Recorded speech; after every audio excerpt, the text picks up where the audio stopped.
चलिए, स्वागत है आपका शो में और बात करेंगे आज की मार्केट की और किस तरीके से आज मार्केट ने मूव्स दिखाए, उन सब की बातचीत होगी।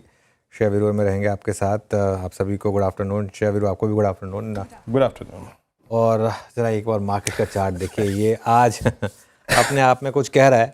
आज सुबह वीरू और मेरी जब बात हो रही थी, वीरू हम बात कर रहे थे, मैं कहा था कि एक ट्रैप हो सकता है। और वो देखिए किस तरीके से मिड डे में मार्केट ने मैसिव रैली दिखाई। तो एक चीज़ तो क्लियर हो गई कि सुबह ट्रैप था।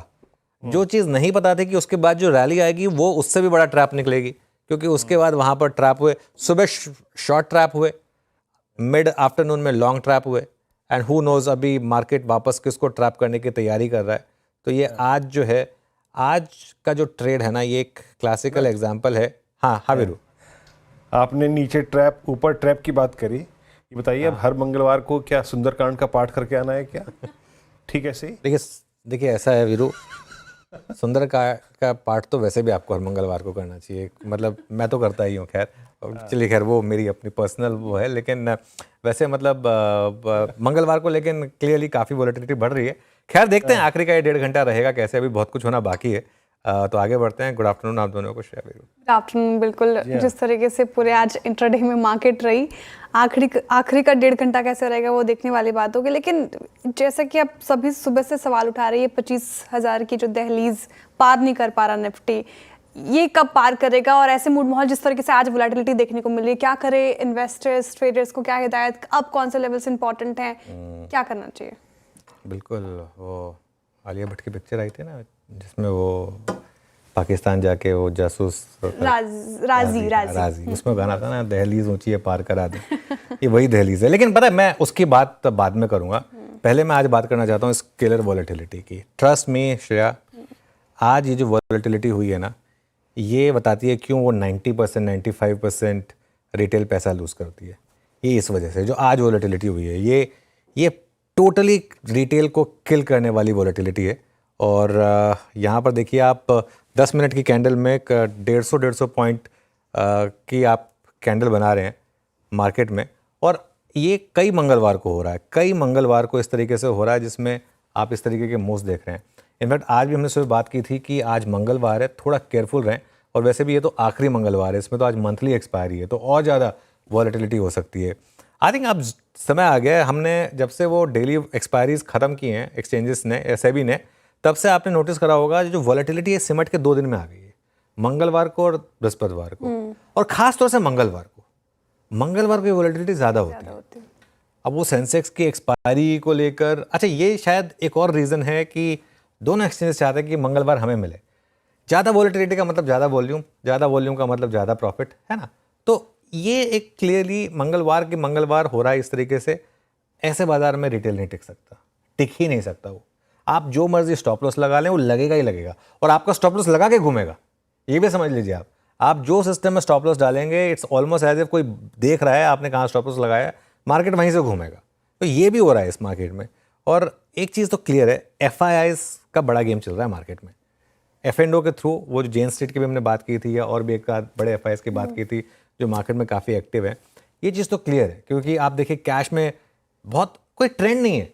किसी दिन 10,000 करोड़ की बाइंग, मतलब सेलिंग, अगले दिन एकदम से बड़ी बाइंग, फिर उसके बाद फिर सेलिंग, फिर बाइंग, ट्रेंड कुछ नहीं है। और इसके बीच में F&O में लगातार शॉर्ट्स बने हुए हैं, और बीच बीच में कभी शॉर्ट कवरिंग होती है, कभी वापस शॉर्ट जुड़ते हैं। अच्छा, मार्केट में अगर कोई ट्रिगर हो इस तरीके की, मुझे समझ में आता है। ये एक प्योरली मुझे लग रहा है अब एक एक्सपायरी रिलेटेड गेम बन गया है, जिसमें बड़े प्लेयर्स पैसा बना रहे हैं और रिटेल उसमें फंस रहा है बेसिकली।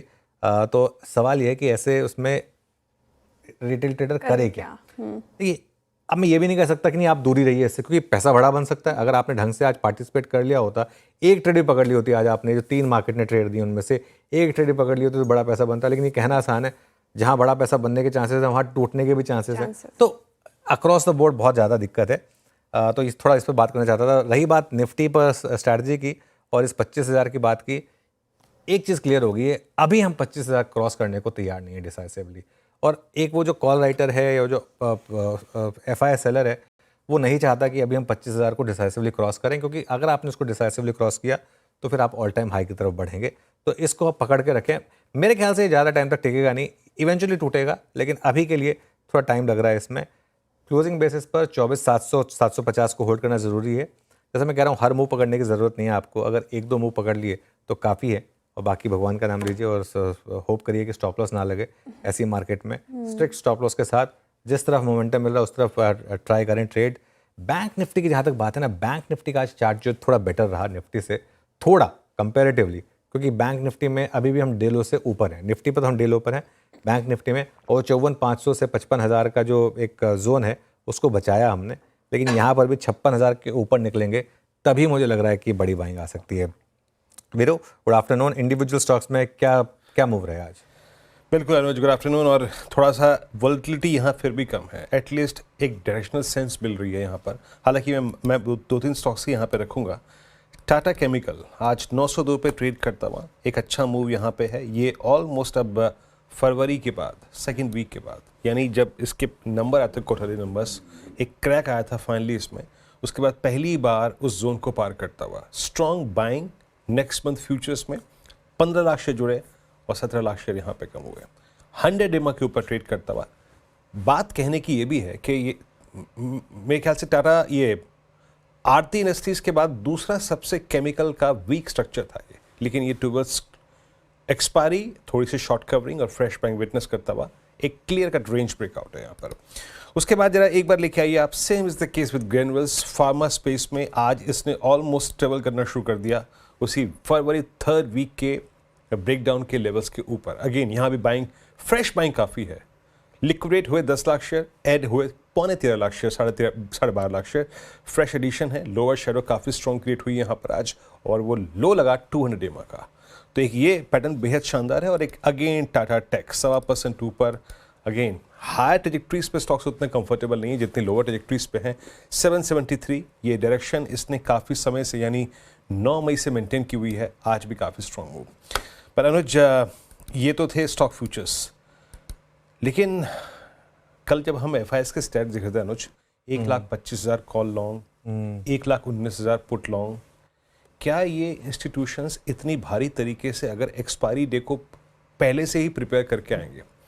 इतनी वॉलेटिलिटी में एक रिटेल ट्रेडर का तो ट्रेड करना नामुमकिन हो जाएगा इस वक्त, जो कि ऑप्शन राइटर नहीं होता, अमूमन डायरेक्शनल ट्रेड पकड़ने की कोशिश करता है। वीरो, ऑप्शन राइटर कौन सा सेफ है इस मार्केट में, फ्रैंकली बोलूँ तो। और वॉलेटिलिटी इतनी ज़बरदस्त है कि इतने हाई प्रीमियम पर भी अगर आप ऑप्शन राइट करें, फॉर एग्जांपल आज सुबह जिस तरीके से एक बार के लिए मैं देख रहा था, 1 मिनट की कैंडल में एक 100 रुपये का ऑप्शन 600 रुपये हुआ था, ऐसे में राइटर भी कहाँ सेफ है? तो क्या है कि ये जो मार्केट है, जैसा आपने बोला, इसमें बहुत टफ है आपके लिए। ये प्रिपेयर्ड थे, FIS प्रिपेयर्ड थे आज दोनों तरफ इस तरीके की ट्रेड लेने के लिए। सुबह कोई लॉजिक नहीं था, वरना जिस तरीके से मार्केट गिरा, और उसके बाद कोई उसका भी जो पैरेलली रिकवरी आई उसका भी कोई लॉजिक नहीं था। लेकिन एक चीज़ बताऊँ मैं आपको, इसमें कुछ गलत नहीं है। मतलब ऐसा, मैं बार बार एक चीज़ कह रहा हूँ, ऐसा कुछ नहीं हुआ कि मार्केट में आज कुछ गलत हो गया। ये मार्केट है, और मार्केट में आप हर मूव एक्सप्लेन भी नहीं कर पाएंगे।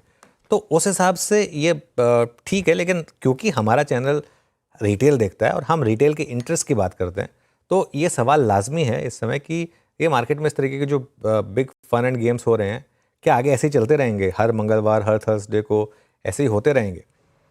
और अगर ऐसा है तो क्या या तो रिटेल भी एल्गो सीखे, रिटेल भी उस तरीके से ट्रेड करना सीखे, या फिर इन 2 दिन मार्केट को थोड़ा अवॉइड करे। और एक चीज़ मैं हमेशा कहता हूँ, उस दिन के ऑप्शन ट्रेड करने की टेम्पटेशन तो हमेशा बचना चाहिए। वो सच में इस मार्केट में अगर किसी ने सबसे ज़्यादा रिटेल का भट्टा बिठाया, वो इन्हीं ऑप्शंस ने बिठाया। क्योंकि एक ह्यूमन टेंडेंसी होती है 10 रुपये का ऑप्शन 100 रुपये करने की, उसमें 10 बार करेंगे आप। अगर 10वीं बार 10 का 100 हो भी गया तो भी कुल मिला के तो 100 गया ही आपकी जेब से।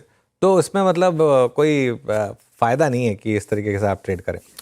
खैर एनीवे, चलिए अब आगे बढ़ते हैं और कार्यक्रम का क्रम समझते हैं, ट्रेंडिंग स्टॉक्स भी जानते हैं। श्रेया बताइए। जी, फ्लो चार्ट समझेंगे, लेकिन उससे पहले सवाल अनुज जी मेरा ये लीला IPO को लेकर था। जिस तरीके से आज रिस्पांस देखने को मिला पिछले 2 दिन से ही, सेकंड डे है आज, मात्र 11% ये सब्सक्राइब हुआ, फीका रिस्पांस, और आपको भी कुछ खास रास आ नहीं रहा था। ये आंकड़े भी अब तस्दीक कर रहे हैं, क्या करें? देखिए, बिल्कुल ये सिखा ना, इसका एक तो पहली बात तो ये कि श्लॉस बैंगलोर और लीला, मतलब दो नाम हो गए टेक्निकली, है ना। श्लॉस बैंगलोर ऑफिशियल कंपनी का नाम है, और इसको मैं कह रहा हूँ श्लॉस बैंगलोर और बाज़ार की लीला। पहले तो एक चलिए ठीक है, ये मार्केट के आपके अपने सब्सक्रिप्शन है, QIP नहीं होता, QIB होता है। QIB 6% है, NII 7% है, रिटेल 34% है और कुल 11% है। मेरा ये मानना है कि ये इशू डिवॉल्व होगा, या तो इसका साइज़ वो होगा IPO का, मतलब प्राइस बैंड कम होगा, या इसका टाइम बढ़ाया जाएगा, या तो पूरा ही IPO वापस होगा। भरना होता अब तक भर चुका होता, एंकर बुक में भी कोई बहुत अच्छे नाम नहीं आए, भरना होता भर चुके होता, और बिल्कुल इंटरेस्ट नहीं है इन्वेस्टर्स का इसमें। मैंने कल भी कहा था, इसमें IPO खुलने के टाइम भी कहा था, मैंने रील भी बनाई थी, मैंने ये भी कहा था। और एक चीज़ मैं आपको बता दूं, ये अनबायस्ड ओपिनियन आपको सिर्फ CNBC आवाज़ पर मिलेगा। ये नहीं है कि अपने आप को हेज करने के लिए बस बोल दें कि हाँ लॉन्ग टर्म के लिए पैसे लगा दीजिए। लॉन्ग टर्म में पैसे तो आप कभी भी लगा सकते हैं स्टॉक में। IPO में पैसा लगाना है कि नहीं लगाना है रिटेल को? IPO में पैसा लगाने का मतलब है लिस्टिंग पे पैसा बनेगा या नहीं बनेगा, इवेंचुअली बात सारी है। वरना IPO में पैसा लगाने का क्या मतलब है? वरना तो जब लिस्ट हो जाएगा मैं उसके बाद लगाऊंगा ना पैसा। IPO में पैसा ऐसे लगाता हूँ कि जो मार्केट में सेकेंडरी मार्केट में खरीद रहा है मुझे उसके मुकाबले ज़्यादा रिटर्न मिले, सिंपल। वरना मैं IPO में पैसा नहीं लगाऊंगा। वरना तो एक बार लिस्ट हो जाएगा 3 दिन के बाद तो लिस्ट होना ही है, तब ले लेंगे ना, क्या दिक्कत है? तो अगर आप इसमें पैसा लगाते तो इसमें फंस जाते। अच्छा, जिसने भी नाम रखा वो भी महान है, नाम में ही लॉस है। देखिए श्लॉस बैंगलोर, तो अब 11% भरा है सिर्फ IPO, तो क्या ही बात करेंगे इसकी, है ना। ये मेरे ख्याल से इशू जो है, ये देखिए गलत प्राइस पे आया था, गलत प्राइस पे आया था। आप एक ऑलरेडी इतने स्ट्रॉन्ग लिस्टेड प्लेयर के प्रीमियम पे नहीं ला सकते इशू। इसका प्राइस जो है जिस पर आया है उसका आधा होना चाहिए था। इसके आधे प्राइस पे अगर आया होता तो मैं सामने से बोलता है कि बहुत अच्छा इशू है, लेकिन इस प्राइस पे सॉरी कोई मतलब नहीं था। बिल्कुल, आपने लगातार बात भी की, रील भी बनाई, और लगातार हम CNBC आवाज़ के जरिए आपके सामने ये रख भी रहे हैं। चलिए अब आगे बढ़ते हैं और ट्रेंडिंग स्टॉक्स की बात करते हैं। बाजार में आज दबाव देखने को मिल रहा है, इसलिए शुरुआत होगी मंदी के ट्रेंडिंग स्टॉक्स के साथ। कहाँ पे ज़्यादा बिकवाली आती हुई नजर आएगी, फिलहाल आपके स्क्रीन पर देखिए। सीमेंट पैक में ही आज बिकवाली है, मानसून पहले आने की वजह से 2.5% अल्ट्राटेक सीमेंट गिरकर कारोबार कर रहे हैं। इंटरग्लोब एविएशन खबर के बाद देखिए ये टूटा 2% से ज़्यादा। ITC 2.5% टूटकर कर रहा है कारोबार, और BPCL में भी डेंट पड़ा 2.25% के करीब। कुछ और स्टॉक्स पर नजर डालते हैं। संवर्धना मदरसन ऑटोज में थोड़ा पेन, आज लगभग 1.5% के करीब ये टूटा। BSC टूट कर रहा है कारोबार 2%। इन्फो एज 1.5% और महिंद्रा एंड महिंद्रा भी लगभग 2% टूट कर रहा है कारोबार। लेकिन कुछ ऐसे स्टॉक्स जहां पर खरीदारी हुई, कॉनकॉर कल भी तेज था, आज भी तेज, 3.5% की तेजी यहाँ पे। इंडसइंड बैंक देखिए 2.5% से ज्यादा उछल गया। Macrotech developers, Lodha realty pack में आज बाइंग देखने को मिलेगी, तो लगभग 1.5% यहाँ पे। पिरामिड एंटरप्राइजेस 1.5% चढ़कर कर रहा है कारोबार। कुछ और स्टॉक्स जियो फाइनेंशियल सर्विसेज गेनर्स में शामिल, 2.5% की तेजी। Punjab national bank, PSUs banks में भी आपको देखें तो खरीदारी होती हुई नजर आई, 1% के करीब उछल गया। वोडाफोन आइडिया 1% उछला, और टाटा टेक में भी खरीदारी करीब 1.5% के करीब हमें नजर आ रही है। चलिए अब कार्यक्रम में आगे बढ़ते हैं और फंडामेंटल राय देने के लिए हमारे साथ आज होंगे मार्केट्स में इंडिया के मयूरेश जोशी जी। टेक्निकल कॉल्स लेंगे हम प्रकाश गाबा, मानस जायसवाल, लक्ष्मण वैद्य, सोनी पटनायक, श्रीकांत चौहान और जतिन गेडिया से। 2:15 पर लक्ष्मण रॉय बताएंगे आपको आज फिर डिफेंस शेयरों में तेजी क्यों है। 2:20 पर निमेश साहब बताएंगे इंडिगो में आज गिरावट क्यों है। 2:25 पर कंचन नौटियाल बताएंगे हाल के IPOs को कैसा मिला रिस्पॉन्स, साथ ही 2024 में आए IPOs का प्रदर्शन कैसा रहा बताएंगे मिताली जैन। साथ ही हाल के IPOs पर खास चर्चा के लिए हमारे साथ जुड़ेंगे इंडिपेंडेंट रिसर्च एनालिस्ट शरण जी। और 2:35 पर वरुण बेवरेजेस पर गोल्डमैन की रिपोर्ट समझेंगे। 2:45 पर कमिंस इंडिया के Q4 नतीजों का अनुमान बताएंगे मिताली जैन। साथ ही ग्रैन्यूल्स और सेल के नतीजों का प्रीव्यू करेंगे कंचन नौटियाल। 2:50 पर मार्केट वॉइस में हमारे साथ होंगे MK इन्वेस्टमेंट मैनेजर्स के एग्जीक्यूटिव डायरेक्टर और फंड मैनेजर सचिन शाह जी। 2:55 पर कैश मार्केट टर्नओवर पर खास डिटेल लेकर आएंगी कंचन नौटियाल। 3:05 पर डीलिंग रूम चेक। 3:10 पर अनुजैसी कल के लिए स्ट्रैटेजी। 3:15 पर लेंगे BTST STBT कॉल्स। चलिए अब चलते हैं हमारे पैनल के पास और ट्रेड्स की शुरुआत करते हैं। गुड आफ्टरनून आप सभी को। गाबा सर बताइए, इतनी टफ मार्केट क्या ट्रेड ले रहे हैं आप? टफ मार्केट में भी मेरे ख्याल से थोड़ा वीकनेस है, तो स्टॉक का नाम है, शॉर्ट करना चाहिए, अल्ट्राटेक सीमेंट। अल्ट्राटेक सीमेंट में वीकनेस तो है, ट्रेड कर 11,391, स्टॉप लगाना चाहिए 11,500 का, मतलब 110 रुपए का स्टॉप है। Near term target, near term 11,200, मेरे ख्याल से वहां तक जाना चाहिए अल्ट्राटेक सीमेंट। लोअर लेवल देखेंगे लेकिन 11,200 रीजनेबल टारगेट है अल्ट्राटेक सीमेंट शॉर्ट। जी हाँ, शॉर्ट और सुबह भी हम बात कर रहे थे इस पे, उस वक्त भी हमने एक शॉर्ट कॉल ली थी इस पे ग्रासिम पे 12 बजे भी मेरे ख्याल से जब थे तो उन्होंने 11,000 की पुट रिकमेंड की थी इस पे। सुबह 50 डे तोड़ा, फिर 100 डे में तोड़ता हुआ, एक्सट्रीम प्रेशर अगर आप देखें सीमेंट स्पेस में। सोनी जी गुड आफ्टरनून, आपका ट्रेड क्या रहेगा इस वक्त का? जी गुड आफ्टरनून एवरीवन। मेरा यहाँ पे बाय रिकमेंडेशन है ऑयल इंडिया में, जो कि अपनी 200 एमआ को ब्रेक करने की कोशिश कर रहा है। सपोर्ट काफी स्ट्रॉन्ग है टुवर्ड्स 420 418 के लेवल्स पे, और ये होल्ड कर रहा है। ऊपर में नेक्स्ट रेजिस्टेंस टुवर्ड्स 450 पे आ रहा है, सो रिस्क रिवॉर्ड रेशियो काफी फेवरेबल है। चाहे तो इसको जून फ्यूचर्स पे बाय कर सकते हैं, 424 स्टॉप लॉस के साथ जून फ्यूचर्स पे बाय कर सकते हैं। टारगेट यहाँ पे रहेगा 440 और 445। ऑयल इंडिया सोनू जी की पसंद, निचले स्तरों से रिकवरी दिखाकर फिलहाल डे हाई के आसपास कारोबार करता हुआ नजर आ रहा है। मानस जी गुड आफ्टरनून, आप बताइए आपकी पिक क्या होगी आज के सेशन के लिए? गुड आफ्टरनून श्रेया जी। तो देखिए, जियो फाइनेंशियल में खरीदारी करने की राय रहेगी। यहाँ पर हायर टॉप्स हायर बॉटम देखने को मिल रहा है और स्टॉक ने आज एक फ्रेश ब्रेकआउट 285 के ऊपर दिया है। तो जियो फाइनेंशियल में करंट लेवल्स पे खरीदारी करने की राय रहेगी। 283 ₹283 का स्टॉप लॉस लगाएंगे। 305 रुपए तक के टारगेट्स पॉसिबल है, ये कैश लेवल्स हैं। चाहे तो जून मंथ का 300 वाला कॉल ऑप्शन ले लें। 8 रुपए में वो ट्रेड हो रहा है, 4 रुपए 90 पैसे का स्टॉप लॉस लगा लें और 15 रुपीज 15 रुपए के टारगेट सेट करें। चलिए अब चलते हैं रचना जी के पास। रचना जी गुड आफ्टरनून, आपकी ट्रेड? जी गुड आफ्टरनून। और मेरी ट्रेड पॉलीकैब के फ्यूचर्स में रहेगी, जिसको हम शॉर्ट कर सकते हैं। पॉलीकैब के फ्यूचर्स में हम ऐसे लगाएंगे 6,000 पे, और डाउन साइड पे हमारा टारगेट होगा 5,800। ओके, जियो फाइनेंशियल सर्विसेज मानस का ट्रेड हो गया। अब पॉली कैब हो गया आपके स्क्रीन पे 5956 पे ये बाय कॉल है, और चेंज इन वाई अगर आप देखें लेटेस्ट, माफ कीजिएगा सेल कॉल है, और यहाँ पे शॉर्टिंग हुई है डे लो की ट्रेजेक्ट्री में आके ट्रेड करता हुआ। तो पेन तो है जनाब यहाँ पर। एक बार इसका जरा प्लीज़ दोनों मंथ के फ्यूचर्स रखिएगा और थोड़ा देखते हैं यहाँ पर दोनों मंथ के फ्यूचर्स, यहाँ पे सब्सट्रैक्शन और अगले मंथ में एडिशन, उसको देखते हैं यहाँ पर। इट्स 4.42 इन जून। चलिए एक बार रखिएगा स्क्रीन पे प्लीज़ ज़रा पॉलीकैब, क्योंकि ट्रेंड आउट परफॉर्मेंस दे रहा है, पॉलीकैब सिंक हो रहा है। ये रहा मई, तो शॉर्टिंग एक्सेस है जुलाई में। जतिन जी के पास चलते हैं। जतिन जी गुड आफ्टरनून, कार्यक्रम में स्वागत है आपका इस वक्त का ट्रेड क्या पिक कर रहे हैं आप? Good afternoon everyone. तो हमारा जो ट्रेड होगा वो लॉन्ग साइड की तरफ होगा। आरबीएल बैंक में एक वीक से कंसोलिडेट कर रहा है, 20 डे के एवरेज पे सपोर्ट लेके एक बहुत ही बुलिश कैंडल बना रहा है। हमें लगता है कि ये स्टॉक में एक शार्प स्पॉट अपसाइड की तरफ देखने को मिल सकता है। आज शॉर्ट कवरिंग रैली है, हमें लगता है कि ये शॉर्ट कवरिंग रैली कल भी कंटिन्यू रहेगी। तो आरबीएल बैंक में करंट स्तरों पे लॉन्ग करने की सलाह रहेगी। 202 रुपए का एक स्टॉप लॉस लगाना होगा, और ऊपर में 219 से लेके 223 के टारगेट एक्सपेक्टेड है। ओके, आरबीएल बैंक पसंद आ रहा है जतिन जी को, यहाँ पे खरीदारी की राय। तो मिक्स्ड ट्रेड्स आए हैं। गाबा सर कह रहे हैं अल्ट्राटेक सीमेंट में बिकवाली कीजिए। सोनी जी कह रहे हैं ऑयल इंडिया उनको पसंद आ रहा है, खरीदारी कर सकते हैं। मानस जी जियो फाइनेंशियल की तरफ हैं और यहाँ पे खरीदारी की राय। हालांकि एक डिस्क्लेमर हमारी तरफ से, जियो फाइनेंशियल में कोई भी आपको ट्रेड लेनी है तो अपने पर्सनल एडवाइजर की सलाह के साथ ही ऐसा करें। रचना जी पॉलीकैब में बिकवाली की राय दे रही हैं, और जतिन जी का हमने बताया आरबीएल बैंक खरीदारी करें। मयूरेश जोशी हमारे साथ मौजूद है। मयूरेश जी वेरी गुड आफ्टरनून, स्वागत है सीएनबीसी आवाज में। आप बताइए आप कौन से स्टॉक्स पर बेट लगा रहे हैं? Afternoon Shreya ji, afternoon Anuj ji, and afternoon to everyone on the panel as well. तो हमें लगता है, I think hospitals as a space जो मुझे काफी पसंद आ रही है काफी समय से, this space might continue doing well. और ये स्पेस से जो लीडर है अपोलो हॉस्पिटल्स, ये आपके वॉच लिस्ट पे रहना चाहिए। नंबर्स ठीक ठाक रहे हैं, जो हम एक्सपेक्ट कर रहे थे in terms of occupancies has been very reasonable.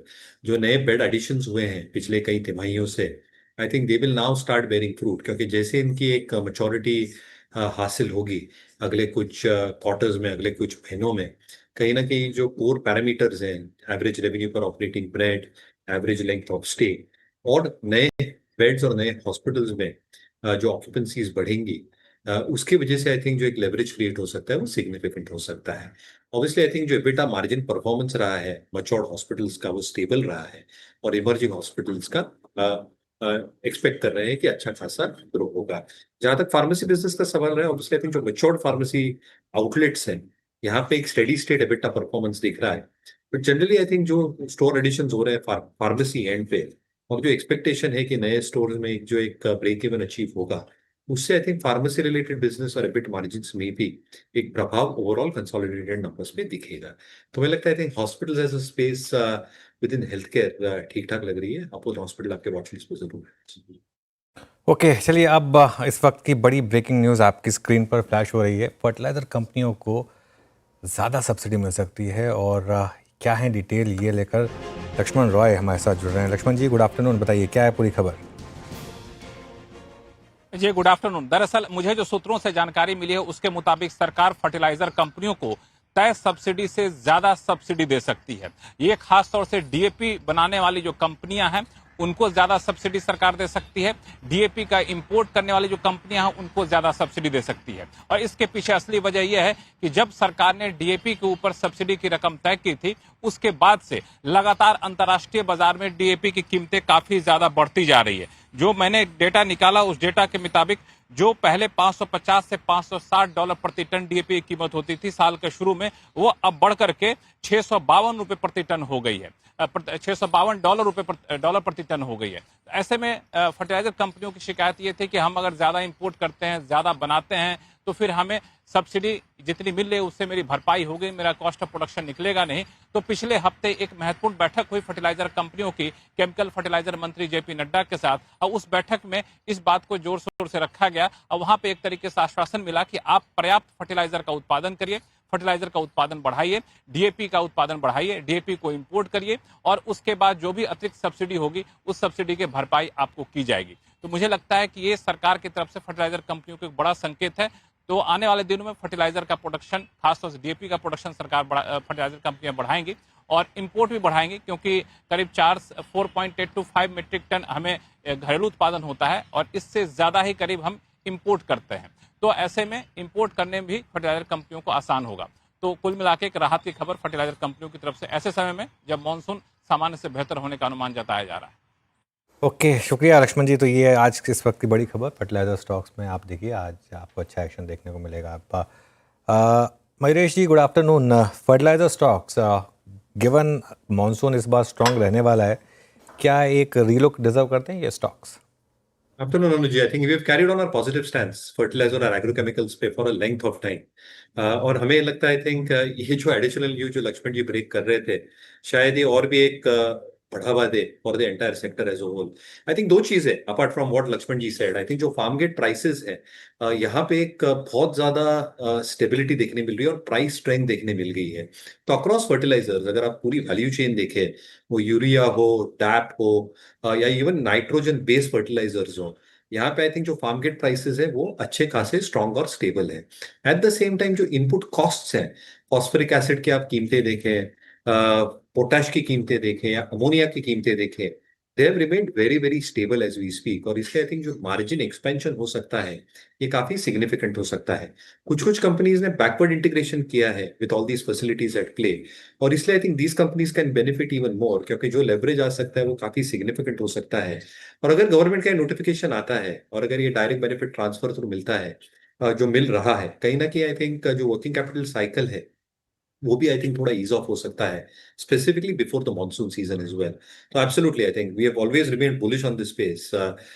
सरकारी कंपनियों में से मुझे लगता है FACT, Chambal have a better balance sheet construct, while on the private names अगर आप देखें तो जैसे मैंने स्टॉक्स 2 हफ्ते पहले भी डिस्कस किए थे, Paradip phosphates, Mangalore chemicals, you got Sumitomo chemical, you got Coromandel, शायद ये स्पेस थोड़ा बस करे with all these statements in place.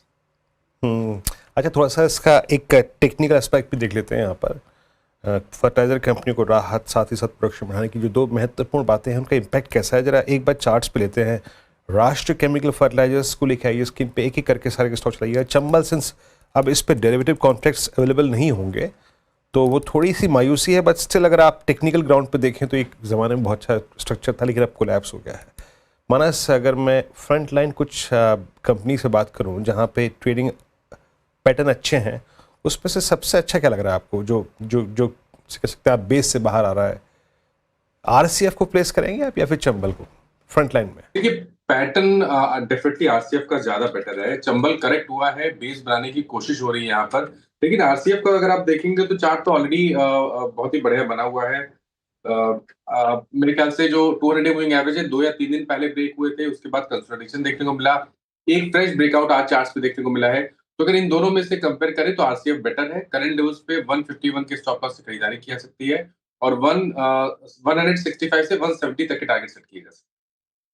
Okay, चलिए अब एक काम करते हैं, थोड़ा आगे बढ़ते हैं और आज बाज़ार में सबसे ज़्यादा वॉल्यूम जो स्टॉक में हुए वो है ऑब्वियसली इंडिगो, जिसमें आज फिर एक बड़ी ब्लॉक डील हुई, करीब करीब 1.3 बिलियन डॉलर की ब्लॉक डील हुई, जिसमें माना जा रहा है कि और शाम तक कंफर्मेशन भी आ जाएगी कि जो एक्स प्रमोटर है, इसको प्रमोटर क्लासिफिकेशन नहीं है इनका, एक्स प्रमोटर और को फाउंडर कह लीजिए राकेश गंगवाल, इन्होंने आज ब्लॉक डील में हिस्सेदारी बेची है।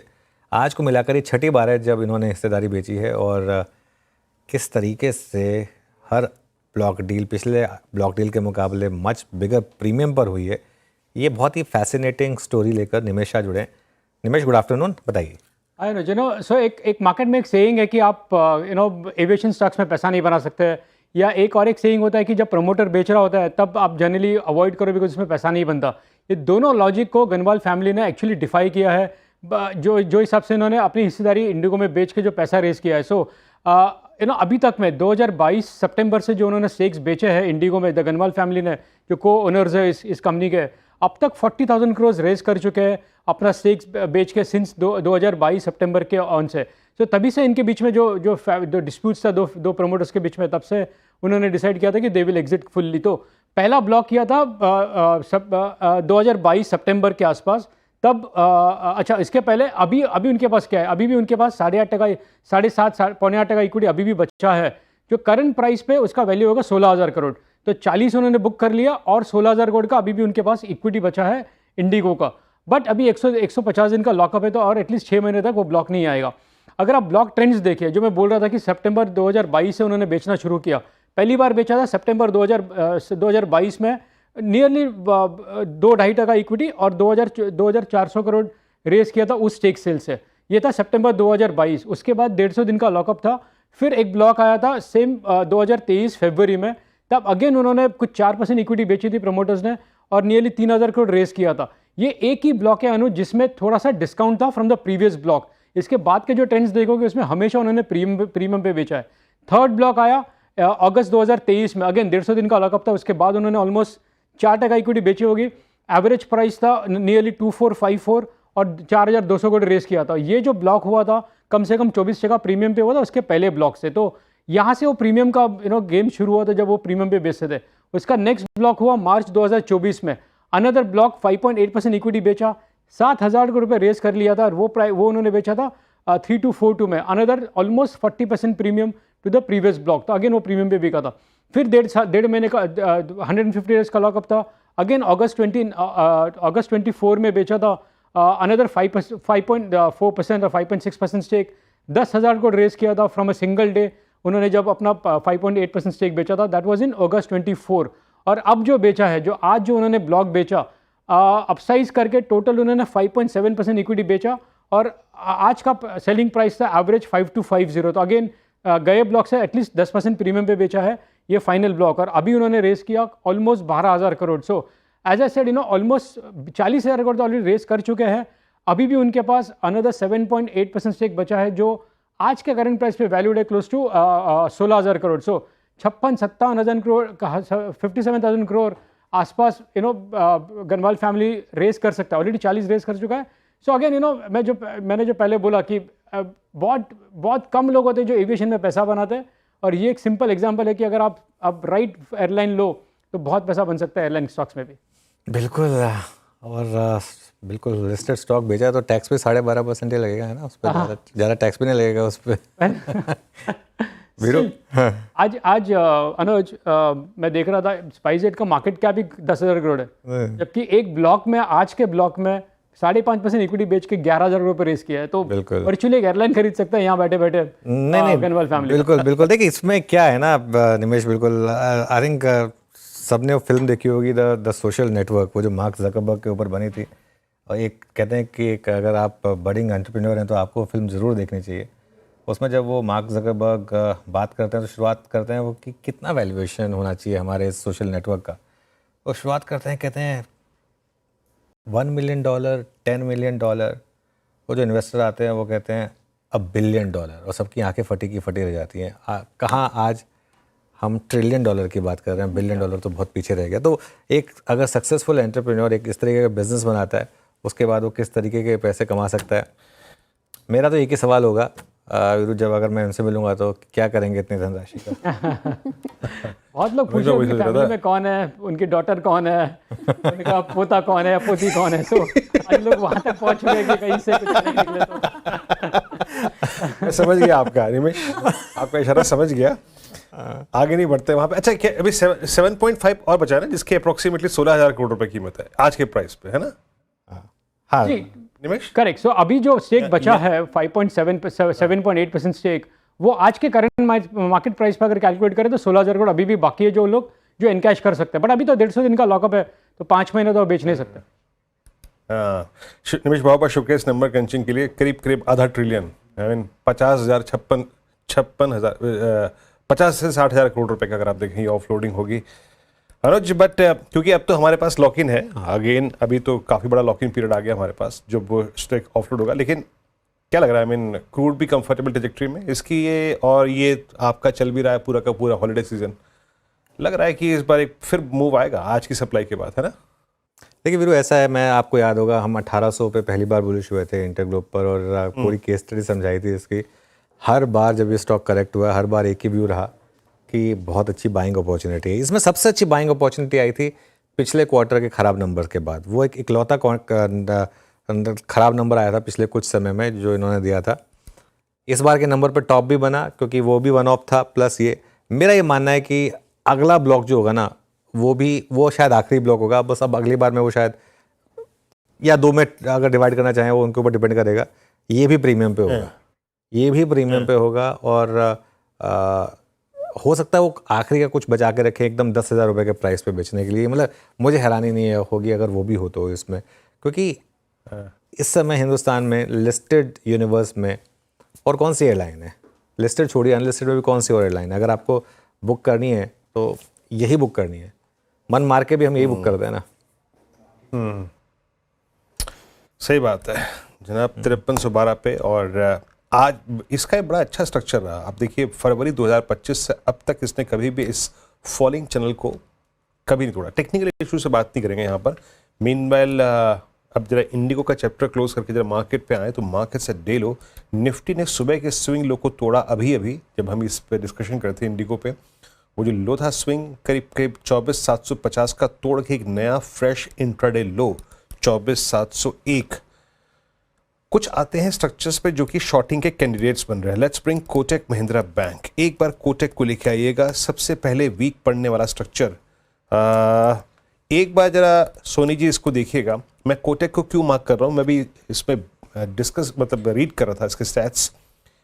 यहाँ पे अब शॉर्ट रोल ओवर्स हैं और 2050-60 यानी वो पूरा 6 मई का से लेके अब तक का रेंज वायलेट करने की कोशिश करता हुआ। कोटक पे आपका take, any long put thought for June? Virendra ji, यहाँ पे टेक्निकली भी एक अच्छा ब्रेकडाउन दे रहा है, नेगेटिव डाइवर्जेंस है। 2050 को जैसे ही ब्रेक करेगा काफी शार्प फॉल रह सकता है टुवर्ड्स 2000 लेवल्स। उसके नीचे भी अगर सस्टेन करता है तो 1950 तक भी एक बार टेस्ट हो सकता है। थोड़ा सा डिफिकल्ट है, रेजिस्टेंस बहुत स्ट्रॉन्ग है टुवर्ड्स 2080 2090। जब तक वो रेजिस्टेंस दोबारा रिक्रॉस नहीं करता है, अपसाइड डिफिकल्ट है यहाँ पे। लॉन्ग पोजीशन से एग्जिट कर जाना चाहिए, और अगर फ्रेश पोजीशन कोई लेके रखे हैं शॉर्ट्स के तरफ तो होल्ड कर सकते हैं, बट 2080 स्टॉप लॉस के साथ यहाँ पे होल्ड करना चाहिए। कहीं ना कहीं टुवर्ड्स 2050 को ब्रेक करते ही 2000 के लेवल्स टारगेट्स के हिसाब से यहाँ पे नजर आ सकते हैं। ओके, फिलहाल ये स्ट्रैटेजी कोटक महिंद्रा बैंक पर अपना है, क्योंकि हम बैंकिंग स्टॉक्स डिस्कस कर रहे हैं। पीएसयूज बैंक अगर आप देखें तो वहाँ पे थोड़ी बाइंग थी, हालांकि बाजार में जिस तरीके से दबाव देखने को मिला तो वहाँ पे भी अब थोड़ा दबाव आ रहा है। पंजाब नेशनल बैंक फिर भी 1% की तेजी के साथ कारोबार कर रहे हैं। एसबीआई में अच्छा मूव था लेकिन वो भी हाई से अब फिसला है। एसबीआई का चार्ट देखिए, यहाँ पे अपने हाई से फिसल कर रहा है कारोबार। रचना जी, एसबीआई काफ़ी पेशेंस इसने टेस्ट किया है, इसने भी। अब कैसा लग रहा है जिस तरीके से यहाँ पे भी वोलेटिलिटी देखने को मिल रही है इस पर्टिकुलर काउंटर में, क्या करंट मार्केट प्राइस पे स्ट्रैटेजी होगी? जी, बेसिकली ये काउंटर साइडवेज में बना हुआ है, काफी दिनों से, करीब-करीब 2 हफ्ते से वो साइडवेज में ही है। But nevertheless with in that sideways movement, जब तक ये 790 के ऊपर बना रहता है ऑन अ क्लोजिंग बेसिस, तो चांसेस है कि ये साइडवेज मूवमेंट फाइनली अपसाइड पे मेल्ट होनी चाहिए। 790 अगर टूटेगा ऑन अ क्लोजिंग बेसिस तो फिर दिक्कत बढ़ सकती है। ओके, चलिए अब बात करते हैं कुछ आईपीओस की। आईपीओ को लेकर निवेशकों के बीच क्रेज अब थोड़ा कम होता दिखाई दे रहा है। इसमें एक फैक्टर ये भी रहा है कि पिछले कुछ आईपीओस ने पैसा नहीं बना के दिया है। इस समय बाजार में 2 आईपीओ खुले हैं, लेकिन इनमें पैसा लगाने वाले गायब हैं। जैसा मैंने कहा, इसकी वजह पिछले साल आए आईपीओ का खराब प्रदर्शन भी है। 2024 में आए काफ़ी बड़े आईपीओस ने निवेशकों का पैसा डुबाया। ये पूरी अपडेट लेते हैं हमारी रिसर्च टीम से। मिताली और कंचन आपको स्क्रीन पर दिखाई देंगी। पहले मिताली के पास चलते हैं और जानते हैं कि 2024 के आईपीओ का क्या ट्रैक रिकॉर्ड रहा। उसके बाद आज वाले आईपीओ की बात करेंगे। मिताली, गुड आफ्टरनून, बताइए। Good afternoon. तो 2024 के काफ़ी आईपीओ बहुत सुर्खियों में थे, लेकिन निवेशकों को इन्होंने बहुत निराश किया है। 10 बड़े आईपीओ में से करीबन 3 आईपीओ ऐसे हैं जो बहुत बड़े बड़े नाम जो अपनी ट्रेड प्राइस से कम, जो इशू प्राइस थी उससे कम पे अभी ट्रेड कर रहे हैं। रीज़न की बात करें तो एक्सपेंसिव वैल्यूएशन रहा, साथ ही अंडरवेलमिंग एग्जीक्यूशन और लॉक इन पीरियड भी इन स्टॉक्स का खत्म हुआ है रिसेंटली, तो सेलिंग प्रेशर के कारण भी काफ़ी दबाव देखने को मिल रहा है। साथ ही 2025 में आने वाला जो टाइम है, यहाँ पे भी काफ़ी आईपीओस तैयार हो रहे हैं मार्केट में उतरने के लिए, लेकिन इन्वेस्टर्स के सेंटिमेंट्स काफ़ी अभी कॉशियस नज़र आ रहे हैं। 3 बड़े नाम जैसे कि Hyundai, स्विगी और ओला इलेक्ट्रिक की बात करूँ 2024 में, तो ये अपने जो इनकी इशू प्राइस थी इससे काफ़ी अभी नीचे कारोबार कर रहे हैं। इसके अलावा और भी लिस्ट में नाम शामिल है, जैसे कि कैपिटल स्मॉल फाइनेंस। आप देखेंगे इसकी इशू प्राइस से करीबन 37% ये अभी करंटली ट्रेड कर रहा है। लिस्टिंग प्राइस से भी करीबन 32% नीचे ट्रेड कर रहा है। करारो इंडिया भी लिस्ट में शामिल है, ये 36% इशू प्राइस से नीचे है, लिस्टिंग प्राइस से भी काफ़ी कम। ओला इलेक्ट्रिक, जिसकी बात आए दिन होती रहती है, ये इशू प्राइस और लिस्टिंग प्राइस दोनों से करीबन 30-31% नीचे ट्रेड कर रहा है। स्विगी की बात करें तो ये इशू प्राइस से 18% डाउन है और लिस्टिंग प्राइस से भी काफ़ी कम ट्रेड कर रहा है। इसके अलावा इंटरनेशनल जेमोलॉजिकल इंस्टीट्यूट भी लिस्ट में है। यहाँ पे इशू प्राइस, लिस्टिंग प्राइस दोनों। डैम कैपिटल की लिस्टिंग अच्छी हुई थी, करीबन 17-18% का मुनाफा इसने कमा के दिया था अपने इन्वेस्टर्स को, लेकिन अभी ये काफ़ी डिक्लाइन देखने को मिल रहा है। Hyundai मोटर, इसका 27,000 करोड़ का आईपीओ आया था। लिस्टिंग ठीक ठाक हुई थी। इशू प्राइस में देखिए तो 4% का डिक्लाइन इशू प्राइस से अभी देखने को मिल रहा है। साथ ही वन मोबिक्विक, इसने एक ही दिन में करीबन, जिस दिन लिस्टिंग हुई थी, 90% का जो गेन है अपने इन्वेस्टर्स को दिया था, लेकिन अभी रिसेंटली हम देखें तो ये अपने इशू प्राइस से 3% और लिस्टिंग प्राइस से देखें तो 38% पर डील कर रहा है। तो 2024 का जो आईपीओ की वो रेस थी वो अच्छी थी, लेकिन हम उन पे भी नज़र डालें जो नहीं कर रहे हैं तो उसमें काफ़ी ये प्राइस ट्रेंड्स देखने को मिल रहे हैं। ओके, तो ये कुछ बड़े नाम जहाँ पे निराशा हाथ लगी है आईपीओ के मोर्चे पर। लेकिन जो आज हम डिस्कस कर रहे थे, कंचन के पास आना चाहूँगी। देखिए कंचन, एजिस वोपैक और होटल लीला के आईपीओ आए और निवेशकों ने दूरी बना ली है जी।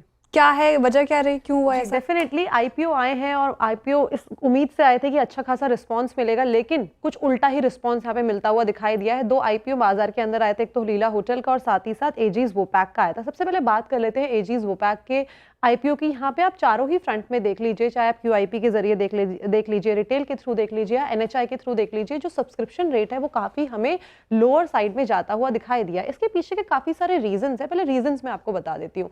कंपनी का जो 45% का रेवेन्यू है वो केवल 10 कस्टमर से आता है। अब सोचिए कि अगर एक भी कस्टमर यहाँ से निकल के भाग जाता है तो रेवेन्यू में कितना बड़ा हमें डेंट पड़ता हुआ दिखाई देगा।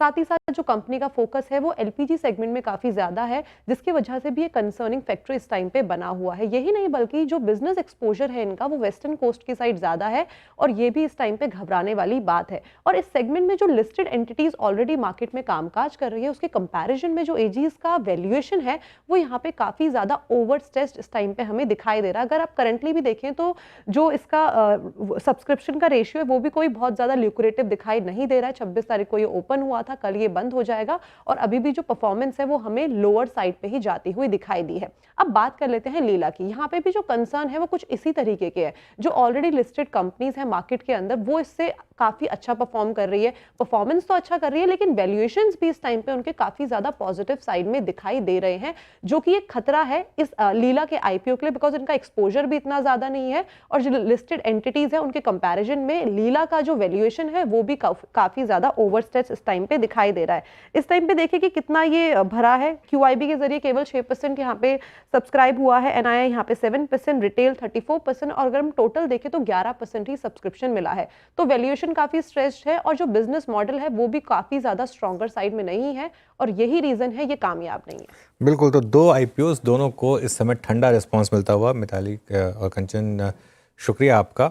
और खैर इसमें सरप्राइज़ नहीं होना चाहिए, खासतौर से लीला के आईपीओ में, क्योंकि कल सुबह हमने इस पर बात भी की थी कि ये थोड़ा आईपीओ में कुछ दम है नहीं। अब हमारे साथ independent SEBI registered research analyst शरण लीलानी जुड़े हैं, उनसे समझते हैं कि वो कैसे देख रहे हैं आईपीओस को। शरण, गुड आफ्टरनून। पहले लीला से शुरुआत करते हैं, क्योंकि सबसे ज़्यादा टॉक्ड अबाउट यही आईपीओ है। इस पर आपका क्या व्यू है इस समय, और कैसे देख रहे हैं आप इस ठंडे रिस्पॉन्स को जो अब तक मिला है? तो बेसिकली आप देखिए, पूरे आईपीओ प्रोसीड्स एक ही रीजन के हैं, बैलेंस शीट क्लीन अप के लिए और एक अपने प्रमोटर को एग्जिट देने के लिए। जिस तरह कंपनी के आप अगर फ्यूचर प्लान देखें, टोटल 5 साल आगे 5 साल में खाली 19% के ग्रोथ की बात की जा रही है। अगर आप उसे सर CAGR में देखते हैं, खाली 4.5% का ग्रोथ होता है अगले 5 साल के लिए। वो भी आप अज्यूम करें सारे होटल टाइम पे खुल जावे और पूरे स्केल अप हो जावे। अगर ये नहीं होता है तो आगे 5 साल में 3-3.5% का टोटल रेवेन्यू CAGR ग्रोथ देखेंगे, जो कोई भी इन्वेस्टर के लिए काफी कम होता है। अगर आप प्रॉफिटेबिलिटी की बात करें, 90% रेवेन्यू सिर्फ 5 होटल से आता है। अभी भी काफी इनकी होटल्स लॉस मेकिंग है, तो आगे चल के कोई गारंटी नहीं है जो होटल ये खोलेंगे वो भी प्रॉफिटेबल रहेगी। और मार्जिन की बात करें सर, ये एब्सोल्यूट पीक मार्जिन पे ट्रेड कर रहे हैं, अराउंड 15 के एबिटा पे ट्रेड कर रहे हैं। आगे चल के इनको ट्रेनिंग, मैन पावर की जरूरत पड़ेंगे, तो उनको आपको न्यू होटल्स के लिए हायर करना पड़ेगा। तो ये मार्जिन भी आप आस्ते आस्ते आप नीचे जाते हुए देखेंगे, ना ही के बढ़ते हुए। हाँ, एक सही बात है, आफ्टर डेट रिडक्शन आपको इनकी वैल्यूएशन थोड़ी रीजनेबल दिखेगी, और सामने आपको नेक्स्ट 5 इयर्स FY30 तक लिटरली 3 से 4% पर ईयर के ग्रोथ से कंपनी ग्रो होगी। कोई इंटरनेशनल एक्सपोजर नहीं है, ना ही कोई प्लान है, कोई अग्रेसिव ग्रोथ प्लान नहीं है। इसके लिए ओवरऑल ये आईपीओ तो काफी बेसिकली अवॉइड रहेगा। Purpose of the IPO is only for balance sheet clean up and giving promoter exit. Okay, शरण जी गुड आफ्टरनून। श्रेया बात कर रही हूँ। लीला आईपीओ की हमने बात की, एक और आईपीओ एजिस वो पैक, इसको भी ठंडा रिस्पांस, 30% सब्सक्राइब हुआ है। कहाँ दिक्कत लग रही है आपको, क्यों निवेशक बना रहे हैं यहाँ से दूरी? देखो, कंपनी तो काफी डिसेंट इंडस्ट्री में है, काफी डिसेंट प्रमोटर है, बट एक सिंपल मैं आपको बात बताता हूँ। आप 26,000 करोड़ रुपया भर रहे हो 115 करोड़ रुपया कमाने के लिए। बेसिकली कंपनी 115 रुपया इस साल कमाएगी और आप उसके लिए 26,000 करोड़ भरोगे, अराउंड 230 पी होता है सर। ये अब्सर्ड टू डिल्यूजनल वैल्यूएशन है। मैंने कंपनी के आगे 5 साल के भी एस्टिमेट निकाले हैं उनकी पूरी कैपेसिटी को लेके, और थोड़े से डिले भी, बिकॉज काफी बड़े प्रोजेक्ट्स है, थोड़े डिले जनरली होते हैं। तो FY29 में कंपनी 300 करोड़ रुपया, 270 से 300 करोड़ रुपया कमाएगी। तो 4 साल भी आगे कंपनी 100 टाइम्स PE पे ट्रेड कर रहे हैं। तो वैल्यूएशन तो एकदम सेंस बनता ही नहीं है। इसके लिए ये only on valuation basis, this is a hardcore avoid, और एकदम रिटेल फ्रेंडली आईपीओ नहीं है। रिटेलर्स के आपने कुछ रखा ही नहीं है, वो कमा ही नहीं पाएंगे आगे 5 साल तक भी कुछ। बिल्कुल। चलिए शरण, आपसे अच्छा लगा बात करके, आगे भी आपसे बात करेंगे आईपीओस के ऊपर। थैंक यू सो मच आज हमारे साथ जुड़ने के लिए। और वीरू, जो बात शरण ने कही ना आखिरी में, वो सबसे इम्पोर्टेंट बात है।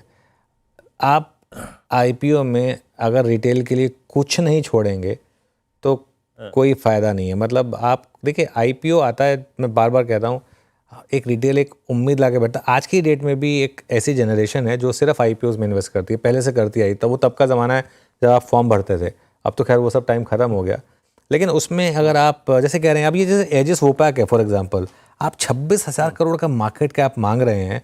और मैं पढ़ रहा था, एक बहुत ही रिस्पेक्टेबल एनालिस्ट हैं उनका, मैं एक वो पढ़ रहा था। ये कंपनी जो है, ये जो वैल्यूएशन मांग रही है, अब आप सुन के हैरान हो जाएंगे, ये अदानी पोर्ट से महंगा वैल्यूएशन मांग रही है। सोचिए आप, मतलब कोई लॉजिक है? और जो मतलब JSW इंफ्रा या अदानी पोर्ट्स, दो जो लिस्टेड पोर्ट कंपनियां हैं, उनसे ज़्यादा महंगा वैल्यूएशन मांग रही है। कोई लॉजिक है? सिमिलरली ये श्लॉस बैंगलोर जो लीला होटल है, ये ताज से ज़्यादा पर रूम का वैल्यूएशन मांग रही है, जबकि उसके मुकाबले 40% कम रेवेन्यू कमाती है पर रूम, और उसके मुकाबले 12% कम ऑक्यूपेंसी रहती है। कहाँ लॉजिक है?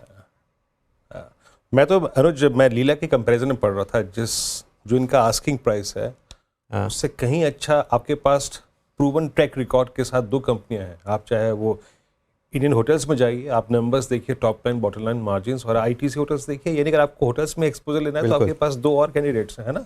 बिल्कुल बिल्कुल बिल्कुल, और वो भी अच्छे ब्रांड वाले। ऐसा भी नहीं है कि उनमें ब्रांड नहीं है, बल्कि शायद बेटर ही ब्रांड हो। खैर, ये बात हो गई इस समय कुछ आईपीओस की। एक और स्टॉक लेकर आइए जरा एक बार, जियो फाइनेंस देखते हैं। स्टैंडर्ड डिस्क्लेमर ऑफ कोर्स, ये सेम ग्रुप को बिलोंग करते हैं जिसको ये चैनल बिलोंग करता है। मानस ने यहाँ पर बाय कॉल भी दिया है, लेकिन जियो फाइनेंस यहाँ पर काफ़ी अच्छी रेटिंग टाइप की हुई है मयूरेश पिछले कुछ दिनों में। व्यू है क्या स्टॉक पर?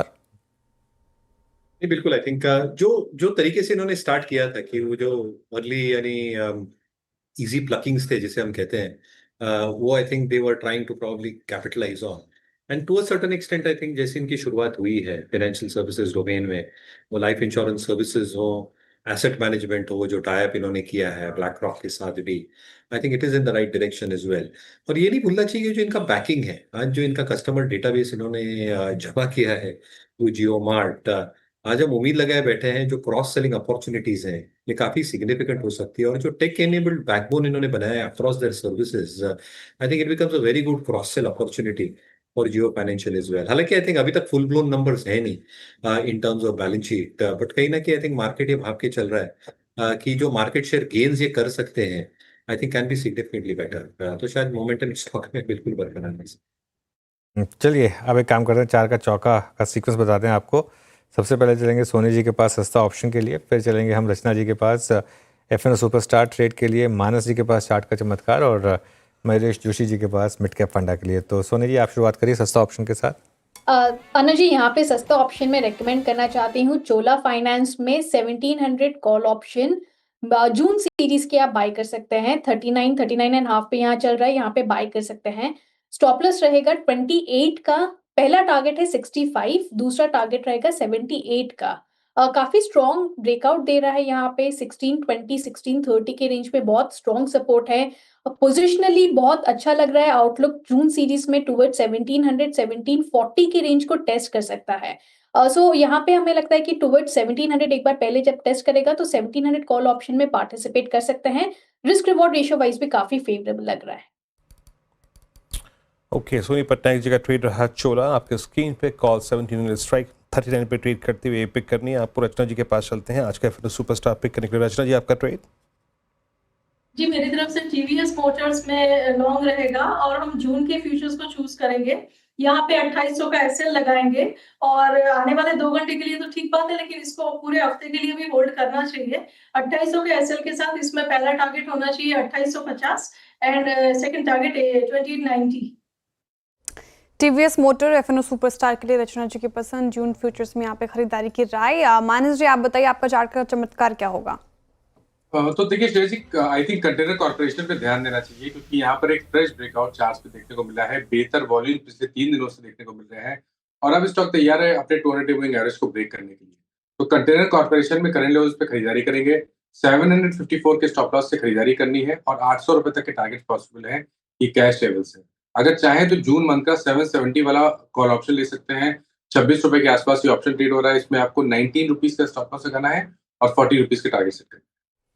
अब चलते हैं मयूरेश जी के पास मिड कैप फंडा के लिए। मयूरेश जी बताइए क्या पिक कर रहे हैं? नहीं, strides pharma I think numbers के बाद मुझे लगता है आई थिंक ये एक स्पेस है जहाँ पे सिलेक्टिव आपको रहना चाहिए। STRIDE pharma is probably given very good set of numbers. आज उन्होंने जो यूएस कारोबार में पूरे वर्ष में $291 मिलियन की एक टॉप लाइन ग्रोथ अचीव की है, data at the higher end of the range, और ये $400 मिलियन एक्सपेक्ट कर रहे हैं FY26 में। और ये कॉम्बिनेशन 2 फैक्टर्स की वजह से हो सकते हैं। जो ब्रांडेड जेनेरिक्स हैं जिनके 10 या 15 अप्रूवल्स आ सकते हैं वर्ष के लिए, अलॉन्ग विथ नेजल स्प्रे जिसकी एक बहुत सिग्निफिकेंट मार्केट साइज हो सकती है ना सिर्फ यूएस में but even in the European और साउथ ईस्ट एशियन मार्केट्स। एक बड़ी उपलब्धि या ब्रेक थ्रू हो सकता है if and when this is launched in FY26, जो मुझे लगता है हासिल हो सकता है, मुमकिन हो सकता है, क्योंकि $400 million will only be possible because of key launches. At the same time जो रेगुलेटेड मार्केट्स में हमने ग्रोथ देखी है ये बरकरार रहने की उम्मीद है, और इसके वजह से आई थिंक जो EBITDA मार्जिन परफॉर्मेंस रह सकता है ये 18 और 19% के बीच में रहेगा। बैलेंस शीट में काफी स्ट्रॉन्ग कैश पोर्टफोलियो, और इसलिए आई थिंक जो डेट इक्विटी लेवल्स है ये काफी मैनेजेबल है as we speak. And therefore I think from a construct perspective, I think जो ऑपरेटिंग लेवरेज हम देखते हैं, superior top line growth, superior margin performance, और जो बॉटम लाइन ग्रोथ रह सकती है वो FY26 के लिए और भी अच्छी ही रह सकती है compare to what they delivered in FY25। तो ये स्टॉक का बिल्कुल ध्यान रखें।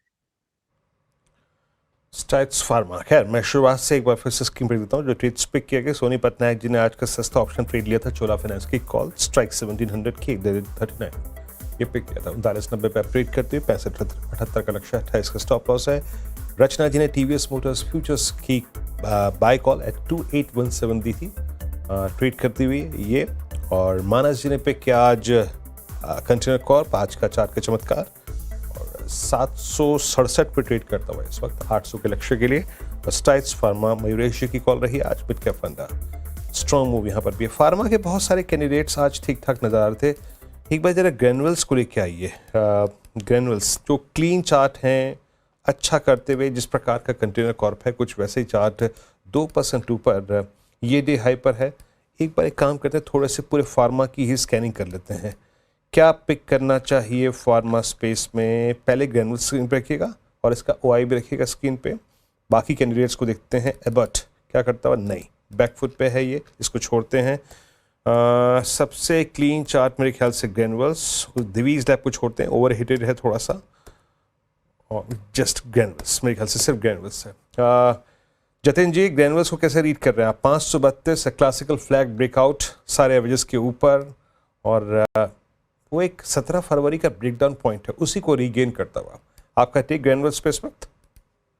देखिए, हमें लगता है कि 4-5 दिनों का कंसोलिडेशन के बाद ये आज फ्रेश ब्रेकआउट दे रहा है, और अपसाइड में हमें लगता है कि 547 से 550 तक का एक अपसाइड मूव पॉसिबल है, कंसिडरिंग के 4-5 दिनों में अच्छा खासा बेस बनाया है। तो हमें लगता है कि ये जो ब्रेकआउट आया है वो सस्टेनेबल है, और अगर जो करंट स्तरों से कोई लॉन्ग कर रहा है तो 518 रुपए का एक स्टॉप लॉस जरूर रखें, और ऊपर में टारगेट रहेंगे 540 से लेके 545 के। ओके, चलिए आगे बढ़ते हैं। अब OFS के थ्रू सेजिलिटी इंडिया उसका OFS आया है। अब ये शेयर 5% के सर्किट पर है, तो इसकी वजह से आज जो प्राइस डिस्कवरी नहीं हो पाई जो नॉर्मली हो जाती, लेकिन ऑफर फॉर सेल में अच्छा रिस्पांस मिला है, और इस पर पूरी बात करते हैं। ध्यान रखिएगा, आज नॉन रिटेल के लिए खुला है ये OFS, और रिटेल को क्या करना है कल ये भी जानेंगे, लेकिन यतिन से पूरी इसकी जानकारी समझ लेते हैं। यतिन, डिटेल में समझाएं कैसा रहा अब तक OFS,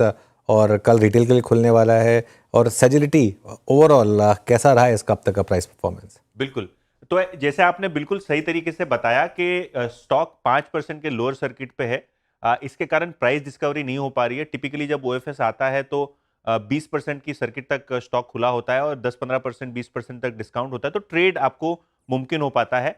IPO प्राइस सेजिलिटी की बात करें तो 30 रुपए था, जिसके बाद शेयर में 30-40% तक का आपने रिटर्न देखा है। आप येस्टरडे के क्लोज प्राइस से अगर आप देखेंगे तो IPO प्राइस से लगभग 40% का रिटर्न सेजिलिटी ने दे दिया है। अच्छा, ये OFS करने की जरूरत क्यों पड़ रही है ये भी समझना जरूरी है, क्योंकि अभी जो है प्रमोटर्स के पास 82% से ज्यादा हिस्सेदारी है, और इसको 75 करना अभी सेबी के नियमों के हिसाब से है, क्योंकि मिनिमम पब्लिक शेयर होल्डिंग 75% होनी चाहिए IPO के 3 साल के अंदर। ऑब्वियसली अगर हम बेस साइज की बात करें तो 7.5% कंपनी ने रखा है, और ग्रीन शू के साथ दूसरा 7.5% वो बेच रहा है, यानी कुल मिला के 15% सेजिलिटी BV जो कि कंपनी की प्रमोटर है, वो ये रिटेल निवेशकों, इंस्टीट्यूशनल निवेशकों और HNIs को बेचेंगे। और ये जो OFS है आज केवल बड़े HNIs के लिए और इंस्टीट्यूशंस के लिए, रिटेल के लिए पोर्शन कल खुलता हुआ नजर पड़ेगा।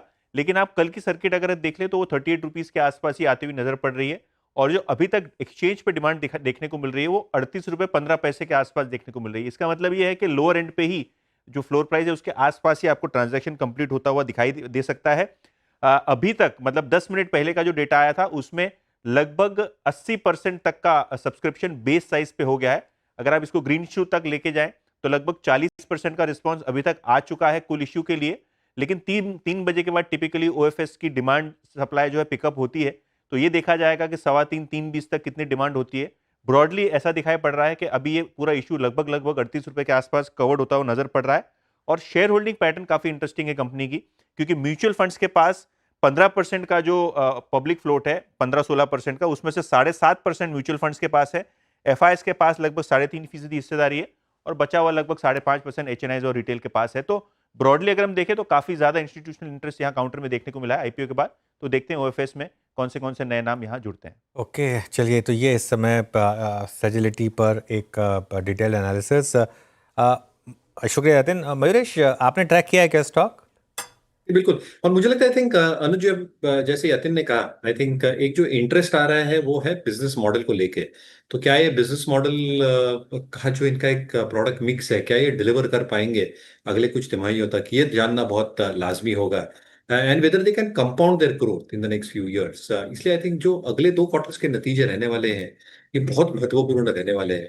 From a pricing perspective obviously I think अगर आप प्राइस अर्निंग्स देखें या प्राइस टू बुक देखें, with the kind of correction that we've seen from the peak stock के थोड़े अट्रैक्टिव जरूर हो गया वैल्यूएशन, बट हमें लगता है अभी भी थोड़े एलिवेटेड लेवल्स पे है looking at the expectations that is getting build in.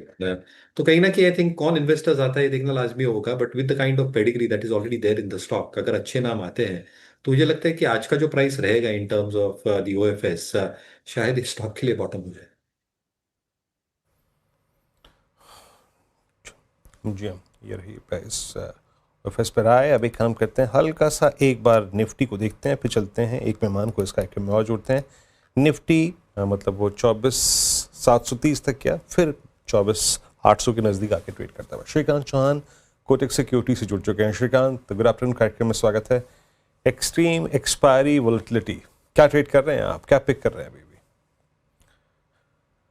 Good afternoon Virendra, good afternoon Anuj.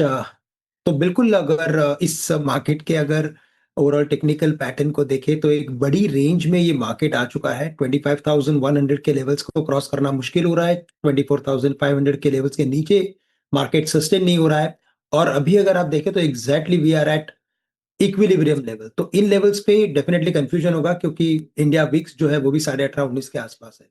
तो मुझे लगता है कि हमें स्टॉक स्पेसिफिक रहना जरूरी है। और जैसे कि मार्केट बार बार 24,750 के लेवल्स को ब्रेक कर रहा है, पॉसिबिलिटी है कि शायद हम थोड़ा और करेक्शन में मार्केट को जाते हुए देख सकते हैं। स्टॉक स्पेसिफिक अगर जाना है तो मुझे लगता है कि इन लेवल्स पे IDFC फर्स्ट बैंक को खरीदना चाहिए जो 68-68.25 के करीब ट्रेड कर रहा है। इसके ओवरऑल सेटअप के बेसिस पे हमें लग रहा है कि ये स्टॉक ग्रेजुअली 72-73 तक के लेवल्स दिखा सकता है। काफी स्ट्रॉन्ग कैंडिडेट है करंट लेवल से based on volumes and open interest. Current levels पे अगर इसे खरीदते हैं तो मुझे लगता है कि यहाँ पे जो स्टॉप लॉस रखना पड़ेगा वो हम रखेंगे at 65। Okay, IDFC first bank ये पिक है श्रीकांत जी के अभी फिलहाल। और एक स्टॉक देखिए गिरते बाजार में ये भी अभी संभला हुआ है, वरुण बेवरेजेस की बात कर रही हूँ। करीब हालांकि हाई साइड से थोड़ा फिसला ये वरुण बेवरेजेस, लेकिन अभी भी देखें आप तो 0.25% से ज़्यादा की तेज़ी के साथ कर रहा है कारोबार। कारण क्या है? दरअसल एक ब्रोकर जो रिपोर्ट आई इस पर, गोल्डमैन सैक्स की रिपोर्ट, टारगेट प्राइस अच्छा खासा दिया है उन्होंने, 600 रुपये प्रति शेयर का टारगेट प्राइस, यानी कि 486 पे अभी ये कारोबार कर रहा है। तो यहाँ से देखें तो करीब 22% का अपसाइड पोटेंशियल गोल्डमैन सैक्स वरुण बेवरेजेस में देख रहे हैं। क्या अच्छा लग रहा है उनको? तो उनका मानना है कि काफ़ी ज़्यादा पॉजिटिव ट्रिगर्स हैं इस कंपनी के लिए, आने वाले समय में आउट परफॉर्म कर सकता है। एक एक रखती हूँ आपके सामने कारण। इनका मानना है कि भारत में रेडी टू ड्रिंक का जो बाजार है वो बढ़ता जाएगा, इसके कारण वरुण बेवरेजेस का जो मार्केट शेयर गेन है वो वहाँ पे भी बढ़ोतरी देखने को मिलेगी। और रेडी टू ड्रिंक सेगमेंट में भी अगर आप नज़र दौड़ाएंगे तो एनर्जी ड्रिंक और हाइड्रेशन सेगमेंट में काफ़ी ज़्यादा बढ़ोतरी की उम्मीद वहाँ पे है, तो वहाँ से रेवेन्यू ज़्यादा जनरेट होगा, ऐसा मानना है गोल्डमैन सैक्स का। एनालिस्ट ये कह दे कि कैंपा कोला की एंट्री से कोई फर्क नहीं पड़ेगा, कोई नेगेटिव ट्रिगर है नहीं, इसलिए वरुण बेवरेजेस पे कोई खतरा नहीं। साथ ही आप देखिए इंटरनेशनल मार्केट में भी वहाँ पे भी अपनी मौजूदगी बना रही है, वहाँ पे भी कैपेसिटी एक्सपेंशन के अच्छे मौके हैं गोल्डमैन सैक्स का मानना है, इसलिए ये भी एक पॉजिटिव ट्रिगर है। साथ ही 24 और 27 साइकिल में दक्षिण अफ्रीका यानी कि साउथ अफ्रीका के मुनाफे में भी टर्नआउट की उम्मीद है और साउथ अफ्रीका से मार्जिन 10% बढ़कर 17% तक हो सकता है। इसीलिए आप देखें तो वरुण बेवरेजेस को भी फिलहाल वो बाय करने की सलाह दे रहे हैं और अच्छा खासा टारगेट प्राइस पे बढ़ाया है। ओके, चलिए ये बात हो गई वरुण बेवरेजेस की। अब आगे बढ़ते हैं, कल आने वाले नंबर्स की बात करते हैं। कल कमेंस, ग्रैन्युअल्स, सेल समेत 6 काफ़ी लिक्विड स्टॉक्स इनके नंबर्स आएंगे, एक्टिवली ट्रेडेड स्टॉक्स हैं ये। कंचन और मिताली हमारे साथ जुड़े हैं, इनसे समझते हैं। तो कंचन बताएंगे आपको ग्रैनुअल्स और सेल के नंबर्स का अनुमान, और मिताली से जानेंगे कमेंट्स के नंबर्स कैसे रह सकते हैं। मिताली से शुरुआत करते हैं। मिताली, गुड आफ्टरनून, बताइए कैसे रहेंगे कमेंट्स के नंबर्स? Good afternoon. तो रेवेन्यू और पैट में हमें अच्छा खासा ग्रोथ देखने को मिल सकता है। रेवेन्यू में करीबन 23% का अपसाइड पोटेंशियल नज़र आ रहा है। पैट में भी 12 से 13% की अपसाइड पोटेंशियल नज़र आ रही है। एबिटा और एबिटा मार्जिन्स में थोड़ा कंट्रैक्शन देखने को मिल सकता है। ऐसा इसलिए क्योंकि पिछले साल इसी क्वार्टर में एक वन ऑफ का बेनिफिट कंपनी को मिला था, जिसके कारण मार्जिन्स थोड़े हायर नंबर पे थे। रेवेन्यू में जैसे कि मैंने बताया कि ग्रोथ दिखेगी ईयर ऑन ईयर बेसिस पे, लेकिन सीक्वेंशियली बात करें तो ओवरऑल रेवेन्यू में 7% का डिक्लाइन एक्सपेक्टेड है। ईयर ऑन ईयर जो ग्रोथ है वो मेजरली ब्रॉड बेस्ड इंप्रूवमेंट जो उनके सारे ही सेगमेंट्स में हुआ है वहाँ से आती हुई दिख रही है। एबिटा मार्जिन्स में कंट्रैक्शन की उम्मीद है। साथ ही सीक्वेंशियली भी हम बात करें एबिटा मार्जिन्स की, तो प्रोडक्ट मिक्स की वजह से वहाँ पे भी मार्जिन में कंट्रैक्शन एक्सपेक्ट किया जा रहा है। अगर मैं सेगमेंट्स की बात करूँ तो जो उनका पावर जेन सेगमेंट है जो अभी ट्रांजिशन फेज में है, वहाँ प्राइस हाइक्स का फायदा देखने को मिल सकता है। इसके अलावा एक्सपोर्ट्स में ईयर ऑन ईयर बेसिस पे करीबन 41% की ग्रोथ का अनुमान जताया जा रहा है, क्योंकि पिछले साल ये के सबसे काफ़ी लो था ये। की मॉनिटरेबल्स की बात करें कि कहाँ रखनी होगी नज़र, तो सेगमेंट वाइज डिमांड आउटलुक कैसा है कंपनी का, पावर जेन सेगमेंट में प्राइसिंग एनवायरनमेंट कैसा दिख रहा है और एक्सपोर्ट ट्रेजेक्ट्री कैसी है कंपनी की, उस पर खासा नज़र रखनी होगी।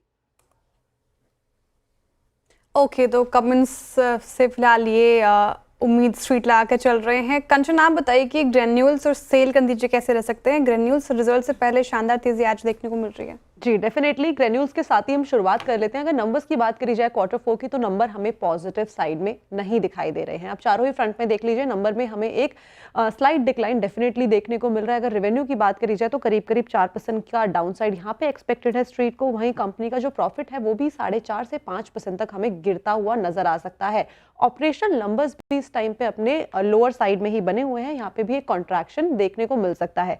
देखिए अभी ना मैंने बताया कि रेवेन्यू में एक हमें डिक्लाइन देखने को मिलेगा। इनकी यूएस एफडीए ने इंस्पेक्शन की थी गागिलापुर की जो फैसिलिटी है, और जब इंस्पेक्शन हुई थी उसके बाद इनका जो पूरा का पूरा प्रोडक्शन है उसमें एक डिस्ट्रप्शन देखने को मिला था, और उसका सीधा सीधा इम्पैक्ट कंपनी के क्वार्टर 4 के नंबर्स पे आता हुआ दिखाई दे सकता है। इसलिए इसके ऊपर किस तरीके की प्रोग्रेस आती है यूएस एफडीए की तरफ से क्लासिफिकेशन को लेके, ये काफी ज्यादा आपको इस टाइम पे देखने वाली बात होगी। इसके अलावा आपको देखना होगा कि यूरोपियन यूनियन का जो मार्केट है, यूएस का जो मार्केट है, वहां पे नई फाइलिंग्स और लॉन्चेस के ऊपर कंपनी का क्या अपडेट आता है, और यही नहीं बल्कि जो उनके की प्रोडक्ट्स हैं उनकी इन्वेंट्री को लेके क्या नई कंपनी जो है अपडेट देती है, ये एक मेजर फोकस एरिया होगा। लेकिन ऑन एंड ऑल जो नंबर्स है इस टाइम पे हमें पॉजिटिव साइड में दिखाई नहीं दे रहे हैं। अगर सेल के नंबर की भी बात करें, देखिए नंबर यहाँ पे भी हमें मिक्स बैग ही देखने को मिल रहे हैं, और मेजरली जो नंबर्स का अनुमान है वो नेगेटिव साइड पे ही लगाया जा रहा है। रेवेन्यू की बात करी जाए तो यहाँ पे हमें एक स्लाइट इंक्रीज देखने को मिलेगा, लेकिन जो कंपनी का प्रॉफिट है, मार्जिन है और जो ऑपरेशनल नंबर्स है वो इस टाइम पे हमें डिक्लाइन होते हुए ही दिखाई दे रहे हैं। हालांकि जो इनकी वॉल्यूम है वहाँ पे हमें एक हल्की सी ग्रोथ देखने को मिल सकती है, बिकॉज जो कोल के प्राइजेस है वो हमें थोड़े से सॉफ्ट होते हुए दिखाई दिए थे, जिसकी वजह से यहाँ पे जो थोड़ी बहुत ग्रोथ आएगी वो कोल प्राइजेस को लेके ही आएगी। साथ में जो कंपनी का नेट रियलाइजेशन है पर टन, उसमें भी हमें एक मार्जिनल डिक्लाइन देखने को मिल सकता है क्वार्टर ऑन क्वार्टर बेसिस, और साथ में वाई एंड वाई बेसिस पे भी। फोकस आपको कहां पे रखना होगा? देखिए मैनेजमेंट की जो गाइडेंस है वो इस टाइम पे काफी ज्यादा क्रूशियल होने वाली है 3 फैक्टर्स को लेके। पहला फैक्टर ये है कि कंपनी जो डेट रिडक्शन है उसके ऊपर किस तरीके से काम कर रही है, यही नहीं बल्कि डोमेस्टिक और इंटरनेशनल मार्केट में जो स्टील के प्राइजेस है उसको लेके कंपनी किस तरीके का गाइडेंस देती है, और केपेक्स को लेके भी जो गाइडेंस है वो काफी ज्यादा क्रिटिकल रहने वाली है। 3 नंबर्स का कंचन, बहुत बहुत शुक्रिया आपको, बताइए आपके बहुत बहुत शुक्रिया। 3 नंबर्स की बात हुई यहाँ पे, कमेंट्स की, सेल की, ग्रेनुअल्स की। देखिए ग्रेनुअल्स पे बातचीत हमारी हो चुकी थी, स्ट्रॉन्ग स्ट्रक्चर है, फार्मा को डोमिनेट कर रहा है इस वक्त, तो उसकी बात तो नहीं करूँगा, बट सेल लेके आइए, इट्स 128.30, आज फिर स्ट्रॉन्ग है। नंबर्स की एक्सपेक्टेशन आपने सुनी भी, और मोस्ट स्पेशली अगर आप निफ्टी मेटल इंडेक्स को देखें, Nifty metal index at 9297 clearly CY25 के एक मतलब कैलेंडर वर्ष 2025 के एक ब्रेकआउट पॉइंट पे बैठा हुआ है। सोनी जी, अगर नंबर सेल के थोड़े भी अच्छे रहे और थोड़ा सा भी पुश मिला, 12 दिसंबर का स्विंग हाई 129 अगर ये काट गया, तो क्या प्रोजेक्शन आपको सेल देगा? क्योंकि मैं इसके वीकली को स्टडी कर रहा था, डेली को स्टडी कर रहा था, बहुत अच्छी बेस बिल्डिंग हुई है 105 से 115 के बीच में। आपका टेक क्या है सेल पर? वीरेंद्र जी, यहाँ पे पॉजिटिव आउटलुक है। इनफैक्ट ऑफिशियली भी हमारा इसमें एक बाय रिकमेंडेशन ओपन है। इनफैक्ट इसी लेवल पे ही बाय रिकमेंड किया हुआ है। पोजिशनली हमें लगता है कि टुवर्ड्स 140 144 के लेवल्स को टेस्ट हो सकता है। काफी स्ट्रॉन्ग सपोर्ट है 120 118 के बीच में। सो एनीवे 118 की तरफ एक बार स्टॉप लॉस पोजिशनल बेसिस पे मेंटेन कर सकते हैं, डिक्लाइंस पे भी चाहे तो ऐड कर सकते हैं और 140 के टारगेट्स के लिए यहाँ पे होल्ड कर सकते हैं। ओके चलिए अब एक काम करते हैं, थोड़ा सा शो को आगे बढ़ाते हैं और हमारे साथ आज मार्केट में बात करने के लिए एमके इन्वेस्टमेंट मैनेजर्स के एग्जीक्यूटिव डायरेक्टर और फंड मैनेजर सचिन शाह जुड़े हैं। Sachin good afternoon. सचिन क्या लग रहा है मार्केट को देखकर इस समय जिस तरीके की वॉलेटिलिटी आज देखने को मिली, क्या मार्केट में कुछ ट्रेंड चेंजेस के साइन हैं या फिर ये मार्केट अभी भी आपको ठीक ठाक लग रही है? Good afternoon Anuj, thank you so much, धन्यवाद। It's always nice to be with you on the show. हमें ये लगता है, मुझे ये लगता है कि ये एकदम अच्छा सा एक क्लासिक कंसोलिडेशन फेज है।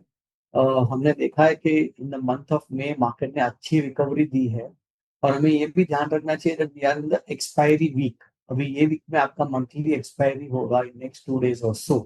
तो ये अच्छा सा कंसोलिडेशन हो रहा है मार्केट्स में मेरे हिसाब से। अर्निंग सीजन मोर और लेस काफी सारे कंपनीज के, मेजॉरिटी ऑफ द कंपनीज की आ चुके हैं और ज्यादातर अर्निंग्स में डिसअपॉइंटमेंट्स तो नहीं हुए हैं, which is a very good thing. Also I think the monsoon के जो भी आउटलुक है वो भी अच्छे हैं, प्लस जो भी मैक्रो डेटा आ रहे हैं in terms of lower inflation और even in terms of your the growth and all of that, I think काफी अच्छा ही लग रहा है। तो एक अच्छा सा कंसोलिडेशन फेज ही हो रहा है। I don't think there is any weakness per se, because I think another most important thing in the market if you see is the breadth of the market. आज भी अगर मार्केट अगर negative है लेकिन breath इतनी बुरी नहीं है, ब्रेथ मोर और लेस इक्वल है, एडवांसेस डिक्लाइन रेशियो मोर और लेस इक्वल है, मार्जिनली नेगेटिव होगा। और जब जिस दिन बाजार बढ़ता है उस दिन ब्रेथ बहुत ही पॉजिटिव होती है। तो अगर आप वीकली बेसिस पे अगर देखेंगे तो ब्रेथ हमेशा लास्ट 3-4 हफ्ते से बहुत ही पॉजिटिव है, विच मीन्स कि अगर आप ये जो लास्ट 2 से 3,000 पॉइंट जो निफ्टी के बड़े हैं वहां पे मिड कैप और स्मॉल कैप सेगमेंट भी बहुत अच्छी तरह से पार्टिसिपेट हुआ है। तो आई थिंक ओवरऑल मार्केट में काफी स्ट्रेंथ है। अच्छा सचिन जी, मैं आपसे 2 पर्सपेक्टिव से प्रश्न पूछना चाहता था, लेकिन उसमें से जिसमें आप कंफर्टेबल हो बताइए। या तो आपको अर्निंग सीजन में जो चीज़ सबसे अच्छी लगी हो, इम्प्रेस करके गई हो, जहां नंबर्स और करंट वैल्यूएशंस में एक बड़ा डिफरेंशियल हो, टू कैच दैट डिफरेंशियल, या फिर आप इस मॉनसून की थीम बहुत शॉर्ट टर्म में क्या प्ले करना चाहते हैं? जो एफएमसीजी में 2 व्हीलर स्पेस में जो एक बड़ा मूव आया, आप शॉर्ट टर्म पर्सपेक्टिव से या फिर स्लाइटली मीडियम टर्म पर्सपेक्टिव से किन नंबर्स पे, किन डिफरेंशियल्स पे प्ले करना चाहते हैं?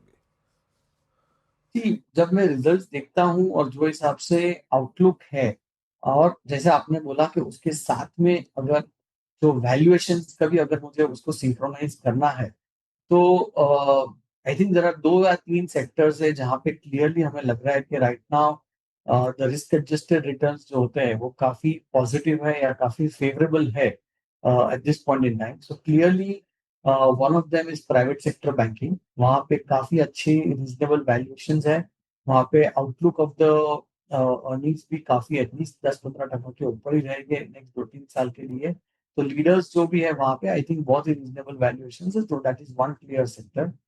आई थिंक सेकंड जो है जहाँ पे अच्छी अर्निंग्स ग्रोथ आई है और वहाँ पे आउटलुक भी अच्छा हो रहा है, ऑफ कोर्स वो थोड़े से एक्सपेंसिव है बट स्टिल वहाँ पे ग्रोथ काफी स्ट्रॉन्ग है, तो वो है फार्मा सेक्टर। फार्मा सेक्टर में ओवरऑल अच्छे रिजल्ट्स आए हैं वहाँ पे और पर्टिकुलरली उसमें जो कॉन्ट्रैक्ट रिसर्च एंड मैन्युफैक्चरिंग और जो सीडीएमओ स्पेस है, कस्टम सिंथेसिस, वहाँ पे कंपनीज ने बहुत ही अच्छे रिजल्ट दिए और उनके आउटलुक भी बहुत ही अच्छे, उनको न्यू ऑर्डर्स कंटिन्यूअसली आ रहे हैं from the large global players.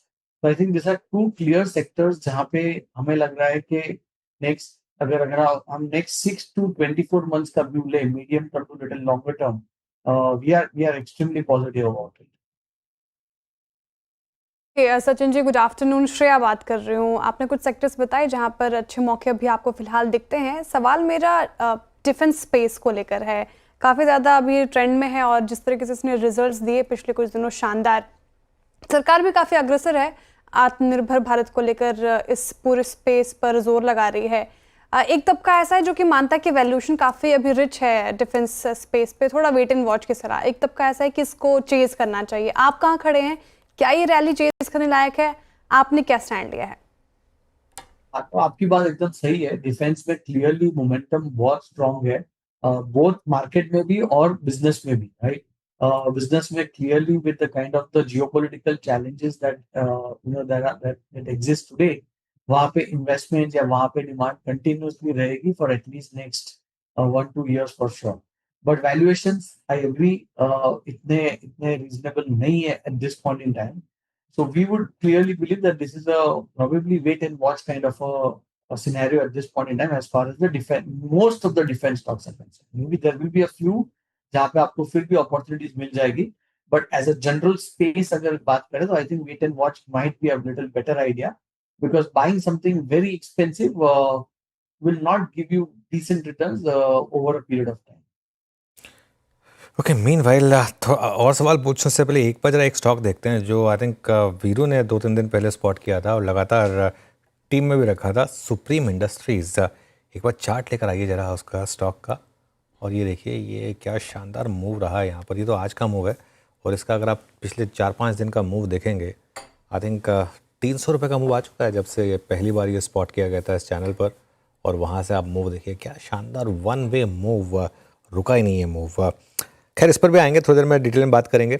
लेकिन अच्छा सचिन, कैपिटल गुड्स, इंफ्रास्ट्रक्चर, इन स्पेसेस में आपका क्या व्यू है और यहाँ पर आपके प्रेफर्ड आइडियाज़ क्या होंगे? कैपिटल गुड्स में आई थिंक अगेन वहाँ पे रिजल्ट्स काफी अच्छे आए हुए हैं। वहाँ पे ऑर्डर बुक भी बहुत ही स्ट्रांग है। आई थिंक ऑर्डर इनफ्लो भी काफी डिसेंट रहा है। और कैपिटल गुड्स एक्चुअली लास्ट 2-3 महीने में और या लास्ट 6 महीने में वहाँ पे काफी सारे स्टॉक्स में करेक्शन हुए हैं, particularly mid cap small cap segment में। जो लार्ज कैपिटल गुड्स है शायद वहाँ पे इतना करेक्शन नहीं हुआ है, लेकिन जो mid cap small cap stocks है वहाँ पे काफी बीच में करेक्शन हुआ था। Some of the stocks have also bounce back, but वहाँ पे आई थिंक वो भी एक अच्छा इंटरेस्टिंग सेक्टर है। वहाँ पे अगर आप सिलेक्टिवली आपको काफी अच्छी अपॉर्चुनिटीज वहाँ पे मिल सकती है। अच्छा सचिन जी, आपसे आखिरी प्रश्न पूछूंगा। अभी सुप्रीम का जिक्र हुआ, देन एस्ट्रल का कुछ देर पहले जिक्र हो रहा था, पॉलीकैब का जिक्र, हालांकि पॉलीकैब में सॉफ्टनेस है। ये रियल एस्टेट स्पेस में स्ट्रॉन्ग मूव थे, HFCs बीच में चल रही थी लेकिन अब फिजल आउट हो गया वो मोमेंटम भी। Then this entire chunk of I think real estate ancillary home improvement segment, आपको सबसे अच्छा क्या लग रहा है? जो price damage real estate ancillary में हुआ था पिछले 4 महीने में वो काफ़ी शार्प था। क्या कोई रिस्क लेने लायक एलिमेंट है इस पूरी ब्रांच में इस वक्त, HFCs में, रियल एस्टेट कोर कंपनियां या फिर आपकी होम इम्प्रूवमेंट? एक्चुअली उसमें क्या है कि जो हिसाब से रियल एस्टेट के सेल्स हुए थे लास्ट 2-3 साल में और इनफैक्ट इवन 6 महीने पहले, वो हिसाब से जो होम इम्प्रूवमेंट या होम बिल्डिंग प्रोडक्ट्स में जो हम लोग बोलते थे, जो हिसाब से वो वहाँ पे ग्रोथ एक्सपेक्टेड थी, समा वो वहाँ पे आई नहीं है। और वो शायद आज की तारीख में सबसे बड़ा पजलिंग फैक्टर है, not only for the market but even for the industry players in that segment. So I think वो एक सबसे बड़ा चैलेंज हुआ है वहाँ पे कि वहाँ पे समाउ ग्रोथ आया नहीं है जो हिसाब से न्यू हाउसेस के या न्यू प्रॉपर्टीज के सेल्स हुए थे, वो हिसाब से वहाँ पे ग्रोथ आया नहीं है। तो वो एक थोड़ा सा चैलेंज है। तो वो आई थिंक लिटिल अनसर्टन है वहाँ पे eight this point in time. Real estate में भी शायद थोड़ा सा मोमेंटम ओवरऑल कम हुआ है compare to what it was maybe 1 year back. और ये काफी सारे रियल एस्टेट डेवलपर्स ने भी ये बताया है कि उनके सेल्स की जो वेलोसिटी है वो शायद अभी इतनी नहीं है जो लास्ट 1 साल पहले थी या 6 महीने पहले थी। तो आई थिंक वहां पे थोड़ा सा अभी होल्ड कर देना चाहिए, क्योंकि ये काफी सिक्लिकल सेक्टर है। अगर ये डाउन साइकिल में चला जाता है कुछ कारण से तो फिर ये 2-3 साल इसमें फिर कुछ नहीं होता है। बहुत बहुत शुक्रिया, आप इस कार्यक्रम में शामिल हुए और सभी सेक्टर्स पे अपनी राय रखिए, प्रतिक्रिया रखिए अपना। बहुत बहुत शुक्रिया। बाजार निफ्टी क्या कहें जनाब, इट्स 24833 डे लो से लगभग 100 अंक ऊपर, डे हाई से लगभग अगर आप देखें तो 250 अंक नीचे। अनुज, गजब की रही है वॉल्टिलिटी, बट वो 750 का लेवल, 700 का लेवल इसने थाम के रखा। It was too unpredictable. हमें क्या करते इसमें, क्या रहेगी अनुज कल के लिए? कुछ कैरी करना है क्या यहाँ से?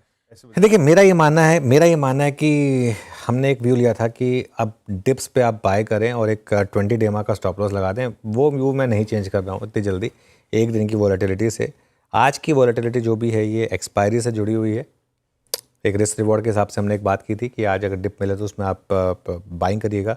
अभी भी निफ्टी उस 20 डेमा के ऊपर है और लो से अच्छे खासे 120-130 पॉइंट के रिकवरी के साथ बंद हो रहा है। नेट नेट हम ठीक है, 170 पॉइंट नीचे बंद हो रहे हैं। क्लोज बेहतर हो सकता था लेकिन उतना ख़राब भी नहीं, इतना एक समय पे सुबह लग रहा था। देखिए मुझे लग रहा है कि बाज़ार को एक दिन और दीजिए, ये देख लीजिए कि कहीं ऐसा ना हो कि आज सिर्फ एक वॉलेटिलिटी एक्सपायरी से रिलेटेड हो और कल से मार्केट में वापस पॉजिटिव मूव आ जाए। कल देखेंगे ट्रेंड बदल रहा है या नहीं बदल रहा है। एफआई के नंबर देखेंगे, खासतौर से एफएनओ में क्या कर रहे हैं एफआईज, ये देखेंगे। लेकिन एक चीज़ जो आज के ट्रेड से जो रिटेल को थोड़ी सबक लेनी चाहिए, थोड़ा ट्यूसडे को केयरफुल रहें मार्केट में इस समय, क्योंकि ये पहला ट्यूसडे नहीं है जहाँ इस तरीके की वॉलेटिलिटी देखने को मिल रही है। ऑलमोस्ट अब हर ट्यूसडे को आप इस तरीके की वॉलेटिलिटी देख रहे हैं, तो थोड़ा सा ट्यूसडे को थोड़ा संभल कर चलने की शायद ज़रूरत है। और जैसा मैं सुबह कह रहा था, नो डाउट और नो वंडर कि हर एक्सचेंज ट्यूसडे ही चाहता है एक्सपायरी। तो खैर अब आगे बढ़ते हैं और डीलिंग रूम चेक लेते हैं, उसके बाद BTST कॉल लेंगे। कहते हैं गुड आफ्टरनून। Good afternoon. दो स्टॉक जो आज फोकस में और थोड़ा ट्रेड सेट ऑफ वीक होने के कारण आज थोड़े सेल के रिकमेंडेशंस ही आ रहे हैं डीलिंग रूम से। सबसे पहले HPCL, जहां डीलर्स को लगता है कि डोमेस्टिक फंड फ्लोज के जो सेल काउंटर्स हैं उनमें HPCL एक है और यहाँ STBT की एडवाइस दे रहे हैं। उनको लगता है कि शायद काउंटर 400 तक चला जाए और 2 से 3% की डाउनसाइड के लिए यहाँ वो STBT की रणनीति सुझा रहे अपने क्लाइंट्स को। इसके अलावा अंबुजा सीमेंट और इन जनरल सीमेंट पैक आज थोड़ा वीक है। अर्ली मानसून आउटसेट जो हुआ है उसके कारण शायद सीमेंट की मांग और प्राइसेस में थोड़ी बहुत प्रेशर बनी रहे शॉर्ट टर्म में। उसके कारण काफ़ी सारे इंस्टीट्यूशंस आज सीमेंट शेयर्स में बिकवाली कर रहे हैं और डीलर्स को लगता है यहाँ पोजिशनली 3 से 4% का डाउनसाइड रह सकता है। ओके, अंबुजा सीमेंट में बिकवाली की राय डीलिंग रूम की तरफ से फिलहाल ये स्ट्रैटेजी। अब आगे बढ़ते हैं और BTST STBT ट्रेड्स लेते हैं। गाबा सर आपसे शुरुआत। Good evening. BTST STBT। Good evening. BTST रखो, ट्राई करते हैं। मेरे ख्याल से मैरिको पर ध्यान देना चाहिए। ऑन द लॉन्ग साइड अच्छा बेस बना हुआ है, ट्रेड करा 714.85 के आसपास। स्टॉप लगाना चाहिए 710, करीब लेस देन 5 रुपीज है। नियर टर्म टारगेट करीब 725 के नजर आते हैं। पॉसिबल है मैरिको आप। मैरिको। रचना जी आप क्या ट्रेड ले रही हैं कल के लिए? जी मेरी तरफ से आरती इंडस्ट्रीज के जून के फ्यूचर्स को हम लॉन्ग करेंगे, जो 480 पे बैठे हुए हैं। यहाँ पे हम ऐसे लगाएंगे 475 पे और हमारा टारगेट होगा 490 एंड 500। ओके श्रीकांत जी, आपका ट्रेड क्या रहेगा वेडनेसडे मॉर्निंग के लिए? बिल्कुल। तो देखिए यहाँ पे PSU बैंक्स में एक लगातार इंटरेस्ट बना हुआ है। मुझे लगता है कैनरा बैंक करंट लेवल से अगर हम खरीदते हैं तो यहाँ पे कुछ 113-114 रुपए तक की गुंजाइश नजर आती है। कैनरा बैंक को करंट लेवल से खरीदे 108-108.50 में। स्टॉप लॉस यहाँ पे रखे 106 रुपए का, टारगेट्स रखे 114 रुपए। Okay, Canara bank BTST। आप बताइए मानस जी, आप क्या कैरी करेंगे BTST STBT? तो देखिए BTST करेंगे और IEX पे खरीदारी करके जाएंगे। स्टॉक करेक्ट हुआ, 20 डे मूविंग एवरेज पे सपोर्ट लिया और इंटरडे चार्ट पे हायर टॉप हायर बॉटम बन रहे हैं। तो IEX पे खरीदारी करेंगे, 196 का स्टॉप लॉस लगाएंगे और 205 पे के टारगेट सेट करेंगे। ये कैश लेवल्स। ओके, IEX पे 199.50 पे आप एक बाय कॉल कल के लिए। सोनी जी आप क्या कैरी करेंगे वेडनेसडे मॉर्निंग के लिए? जी वीरेंद्र जी, यहाँ पे BTST रहेगा। आइनॉक्स विंड में काफी स्ट्रॉन्ग क्लोज दे रहा है। 190 सपोर्ट बहुत स्ट्रांगली बन रहा है ऑप्शन चेन में। सो करंट लेवल से बाय कर सकते हैं 189 पे स्टॉप लॉस लगा के। 196 और 202 टारगेट्स के लिए। ओके, आइनॉक्स विंड सोनी जी की पिक। ये BTST तो अभी तक सभी BTST ही मिले। मयूरेश जी, कोई दूसरा स्टॉक जहां पर बेट लग रहा है? आई थिंक एक जो हमारी स्विंग ट्रेडिंग टीम है, यानी जो मोमेंटम ट्रेड्स पकड़ती है, उन्हें लगता है CCL प्रोडक्ट्स, इसमें आज अच्छा मोमेंटम है और ये शायद मोमेंटम बरकरार रह सकता है। इनफैक्ट जो फंडामेंटल्स है, कॉफी प्राइसेस स्टेबल हो चुके हैं, इसलिए आई थिंक इन्होंने जो एक गाइडेंस ग्रोथ दी है, they are expecting 15 to 20% top line growth, 12 to 15% EBITDA growth, 10 से 15% वॉल्यूम ग्रोथ। और इसलिए आई थिंक जो हम एक्सपेक्ट कर रहे हैं EBITDA मार्जिन्स का भी, इसमें भी प्रदर्शन अच्छा हो सकता है। और इसलिए मुझे लगता है जो नई कैपेसिटीज आएंगी, जो इनकी ब्रांडेड कॉफी बिजनेस है, इसमें जो ग्रोथ हो सकता है काफी सिग्निफिकेंट हो सकता है। And technically our team feels that it looking very very strong. So CCL products एक अच्छा मोमेंटम पिक्चर। ओके, तो CCL प्रोडक्ट्स ये फिलहाल मयूरेश जी की पिक, जहां पर आप इसको रडार पे रख सकते हैं। अब चलते वीरेंद्र जी के पास। वीरेंद्र जी बताइए, एफएनओ सेटअप क्या लग रहा है, ब्रेथ कैसी लग रही है फिलहाल? ब्रेथ श्रेया बहुत ही, अगर आप देखें, डिसाइसिव नहीं थी, और मैं आपके स्क्रीन पे स्टैट्स रखता हूँ, और जो भी कुछ मूव आ रहे थे वो that's only because of short covering. देखिए आपके स्क्रीन पे कितनी इवनली पॉइज्ड है। Short covering 80, long unwinding 76। अब ये शॉर्ट कवरिंग और लॉन्ग अनवाइंडिंग आपको एक डिसाइसिव या फिर एक निर्णायक दिशा नहीं बताएंगे। लॉन्ग मात्र 23, ये बड़ी चीज़ है। दैट मीन्स अगर आप बहुत ही स्ट्रॉन्ग स्ट्रक्चर को लोकेट करने जाए तो वो बहुत कम थे। 80 में short covering. Pyramid enterprises strength में पुल बैक, रिवर्सल ट्रेड पिछले दिनों कई दिनों से चल रहा है। एस्कॉर्ट्स, कुबोटा, अरविंदो फार्मा और इंडस टावर्स, यहाँ पे आज लॉन्ग बिल्डअप हुआ था। शॉर्ट कवर कहाँ पे था, किसने एग्जिस्टिंग मंथ में जो अपनी शॉर्ट कवर किए, कौन कौन में एक स्ट्रॉन्ग मूव था। आज पूरे दिन बहुत अच्छा मूव रहा। सुप्रीम इंडस्ट्रीज क्या ट्रेड रहा, ये टीटागढ़ वैगन और जियो फाइनेंशियल सर्विसेज, आरबीएल बैंक, इन सभी काउंटर्स पे बहुत स्ट्रॉन्ग मूव था। That's because of short covering. अगली स्लाइड आएगी शॉर्ट की। इसमें सबसे ऊपर था अल्ट्राटेक सीमेंट। आज सुबह होते ही, मतलब बाजार खुलते ही साथ सबसे बड़ा सिंक या फिर कोलैप्स जो था वो था सीमेंट स्पेस में, इंटीग्रेशन में, क्योंकि वो देखिए चंक ट्रेड होना था, गंगवाल साहब का एक वो ऑफलोडिंग होनी थी, तो उसका इंपैक्ट पड़ा। But I think one day element only. Axis bank back foot पे था। बाकी long unwinding ITC, JSW steel, Tata motors, Jindal stainless और एमआरएफ। आईटीसी का बैकफुट पे आना थोड़ा सा खल रहा है, क्योंकि एक एफएमसीजी बास्केट में एक ब्रेकआउट की expectation under the leadership of ITC कल काफ़ी हद तक बनी थी। आईटीसी आज करीब करीब आपकी स्क्रीन पे आएगा, जरा प्लीज़ रखिएगा, इट्स 433 माइनस।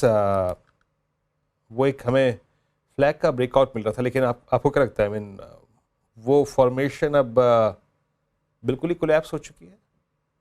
तो बिल्कुल देखिए, कल जो ब्रेकआउट देखने को मिला उसके बाद फॉलो बाइंग देखने को नहीं मिली। और अब देखिए, ध्यान रखिए, आज 20 डे मूविंग एवरेज वापस टेस्ट हो गए हैं। आज का लो अब बहुत इंपॉर्टेंट हो गया। अगर आपने लॉन्ग पोजीशन बना रखी है तो 430 के नीचे आपको डेफिनेटली निकलना चाहिए, क्योंकि उसके बाद जब गिरावट देखने को मिलेगी तो आपको शायद 420 रुपए तक के भाव भी स्टॉक दिखा सकता है। ओके, आईटीसी पे फिलहाल ये डे लो के आसपास क्लोज होने की तैयारी, 443 के लेवल पर कर रहा है कारोबार।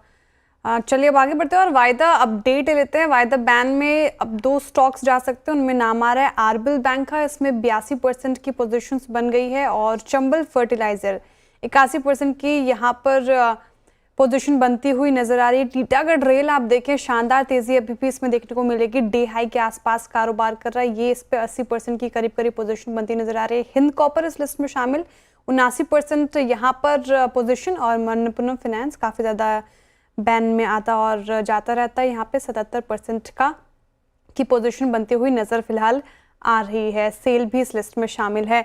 चंबल फर्टिलाइजर और टीटागढ़ रेल, इनफैक्ट इस पर मैं सलाह चाहूँगी। सोनी जी, कल आप बहुत बुलिश थी इस पूरे स्पेस को लेकर, और कॉनकोर और आईआरएफसी आपने सुझाया था। टीटागढ़ रेल भी देखिए डे हाई के आसपास क्लोज होने की तैयारी। अब बैन में जाने से पहले कोई पोजीशन आप देखते हैं आप फिलहाल?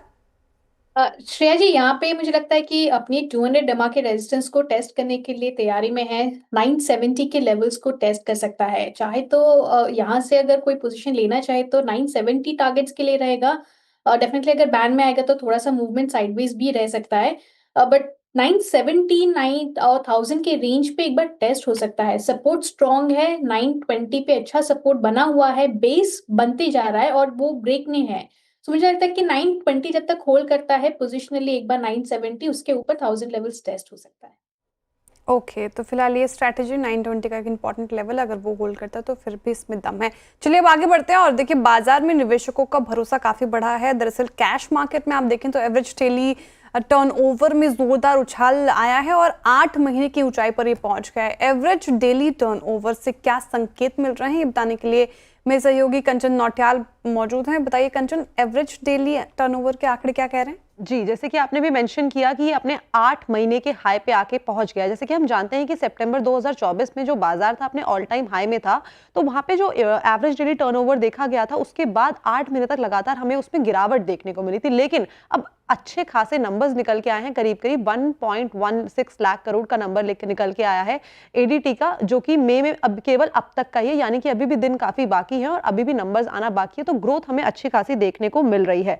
अगर हम इस टाइम पे फरवरी से इसको कंपेयर करें, फरवरी के लो से अब तक डेली एवरेज टर्नओवर में करीब करीब 20% का उछाल तो हमने ऑलरेडी देख लिया है। अब ये उछाल तो आया है, लेकिन उछाल आने का जो पीछे का कारण है वो क्या है? अभी हमने रिसेंटली देखा है कि काफी सारी मार्केट में हमें ब्लॉक डील, बल्क डील देखने को मिली है, चाहे आप बात कर लीजिए स्विगी के ब्लॉक डील की, चाहे आप बात कर लीजिए नायका की या फिर एटर्नल की। यही नहीं, अगर इस टाइम पे हम अपने मेजर इंडाइसेस की भी बात करें तो वहां पे भी जो रिटर्न रेशियो है वो भी काफी ज्यादा पॉजिटिव साइड में बना हुआ है।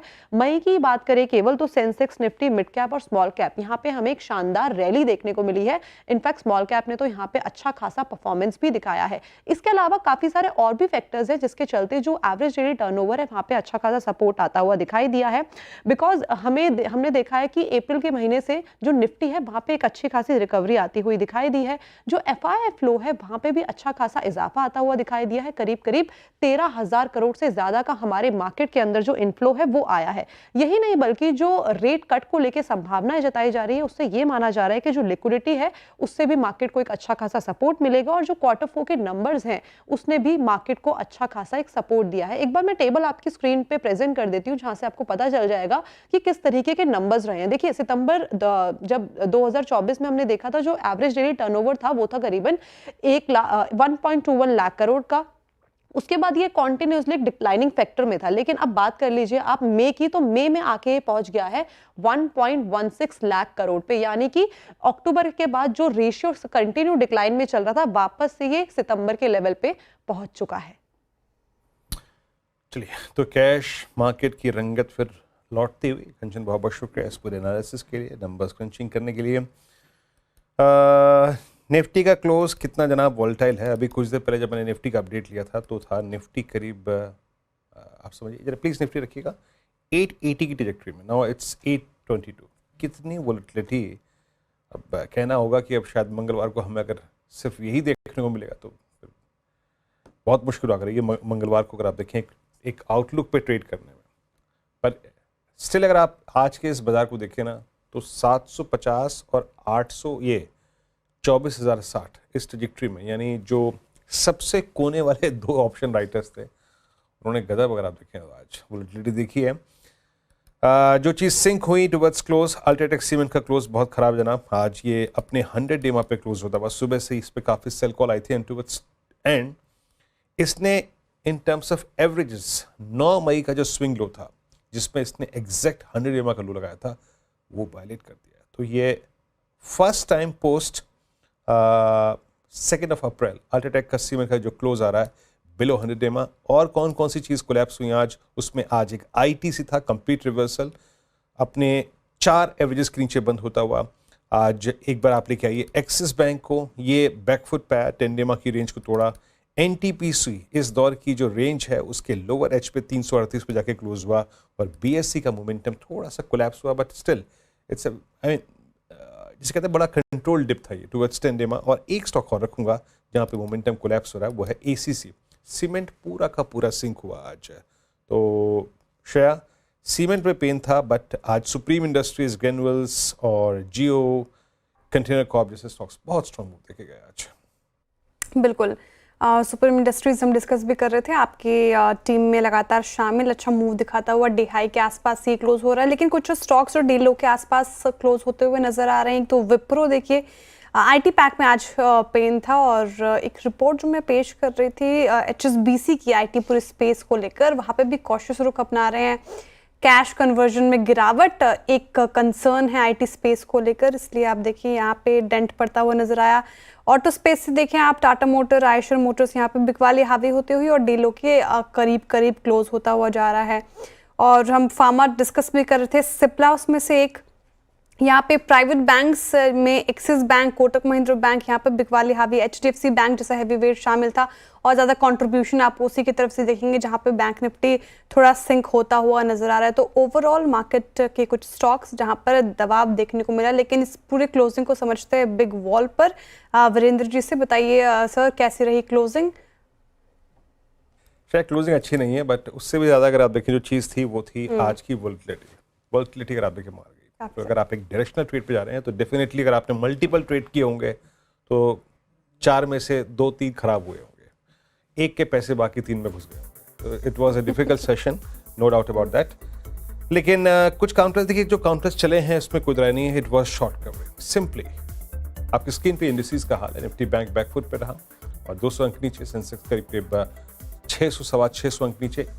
Advance decline ratio evenly poised था, and that's because of mid caps जो कि थोड़ा बहुत स्टेबल रहे। 50 अंक ऊपर निफ्टी आईजी बैकफुट पे था, 270 अंक नीचे। और अगर आप इंडिसेस के बाद स्टॉक्स पे आए, जो मैं कह रहा हूँ ना बात है कि चल वो रहा है जहां पे शॉर्ट्स थे। For instance Jio financial services about 200 day, इतना बड़ा मूव पोस्ट 23 दिसंबर 2024, तो शॉर्ट कवर। जियो के बाद सुप्रीम को देखिए short cover, container Corp short cover, Titagarh rail short covering, RBL bank short covering और इंडसइंड बैंक शॉर्ट कवरिंग। सारे ये वो स्ट्रक्चर्स थे जो कि अपने बड़े एवरेजेस के नीचे थे। एक बार वो लेके आइए आज के लूजर्स। बहुत खराब क्लोज अल्ट्राटेक सीमेंट का, इंडिगो को आपको बेनिफिट ऑफ डाउट देना पड़ेगा। और ये है आपके आज स्क्रीन पे सेक्टर्स, बैंक्स बैकफुट पे, फाइनेंशियल्स बैकफुट पे, पीएसयूज अच्छा रहे। निफ्टी बैंक में जो इंटरडे स्टेबिलिटी फिर एक पुल बैक आया था टुवर्ड्स 55,650, वो था that was entirely sponsored by PSU banks and specially state bank of India. बाकी डिफरेंस स्पेस में आज आई थिंक फर्स्ट टिक से जो शानदार तेजी थी, आज रक्षा मंत्री राजनाथ सिंह की जो डिफेंस कंपनी के साथ बैठक थी उस खबर के बाद जो मूव आया गजब था। मेटल्स बैकफुट पे थे, एक मेटल्स का बैकफुट पे थोड़ा सा खल रहा है क्योंकि इनफैक्ट मेटल्स और एफएमसीजी दोनों एज पे थे, दोनों ही एक ब्रेकआउट के स्ट्रॉन्ग एज पे थे, लेकिन कोलैप्स हुए। Same is Nifty IT, auto, pharma back foot पे, रियल्टी और एक जो कैपिटल गुड्स थे थोड़ा सा स्थिर, बट कैपिटल गुड्स देखें clear cut winner for the session. आपकी स्क्रीन पे निफ्टी का हीट मैप आएगा, ईजरस को देखते हैं वहाँ पे क्या स्टेबल, क्या स्ट्रॉन्ग था और क्या बैकफुट पे आया। तो इस क्रम में आज जियो, इंडसइंड बैंक, ट्रेंट, ये कुछ काउंटर्स जो कि बहुत स्ट्रॉन्ग थे। एसबीआई लाइफ एक बार हल्का सा मोमेंटम फिर आया। बीएल अच्छा था बट मोर और लेस अपने पिछले 4-5 दिन के स्विंग हाई को रिटेस्ट किया। Adani ports, Nestle, SBI life, Asian paints, Bajaj auto आज ठीक थे, स्टेबल थे। बैकफुट पे कंप्लीट कोलैप्स अल्ट्राटेक सीमेंट, जैसे मुश्किल ITC, Tata Motors, Grasim, TPC, axis bank और एमएनएम और बैंक और बजाज। मार्केट शेयर आपकी स्क्रीन पे निफ्टी करीब 24,837 पर और क्लोजिंग बेसिस पर आप देखें तो अगेन हम 10 डेमा को निफ्टी पर डिफेंड करके ले जा रहे हैं। निफ्टी बैंक पे 55,351 को 10 डेमा को डिफेंड करके ले जा रहे हैं। और जहां तक निफ्टी आईटी का सवाल है 37,522 अगेन उस दायरे के बीच में, बिलो 100 अबव 50। तो जो दिक्कत, जो पशुपेश, जो दुविधा श्रेया आज थी वो कल भी रहेगी, कोई दिक्कत की बात बिल्कुल। मैं ये सवाल सोच रही हमें थी, कल भी सुलझाना है। मैं ये सोच रही थी वीरेंद्र, जब आप कह रहे थे कि हर मंगलवार को शायद यही रंगत ना देखने को मिले, तो क्योंकि हम हिंदू धर्म से आते हैं तो मंगलवार मतलब लाल रंग, मैं ये सोच रही थी कि बाजार ने इसको ज़्यादा गंभीरता से तो नहीं ले लिया। ले लिया मेरे ख्याल से। अब होगा श्रेया, ये होगा। अब आप देखिए पहले हमें सिर्फ गुरुवार को झेलना पड़ता था, अब मेरे ख्याल से मंगलवार और गुरुवार दोनों आपको झेलना पड़ेगा। बाकी किसके हाथ में आएगा गुरुवार, किसके हाथ में आएगा मंगलवार, बीएससी या एनएससी के हाथ में, ये तो खैर वक्त ही बताएगा। खैर जैसा रहा ये सेशन ठीक है। आज मार्केट का पंचनामा नहीं है जनाब, और कुछ कारणों के चलते आज मार्केट का पंचनामा नहीं है। बाकी आपसे हमारी मुलाकात इस पूरे पैनल की सुबह सुबह होगी 7 बजे मॉर्निंग कॉल। तब तक के लिए नमस्कार।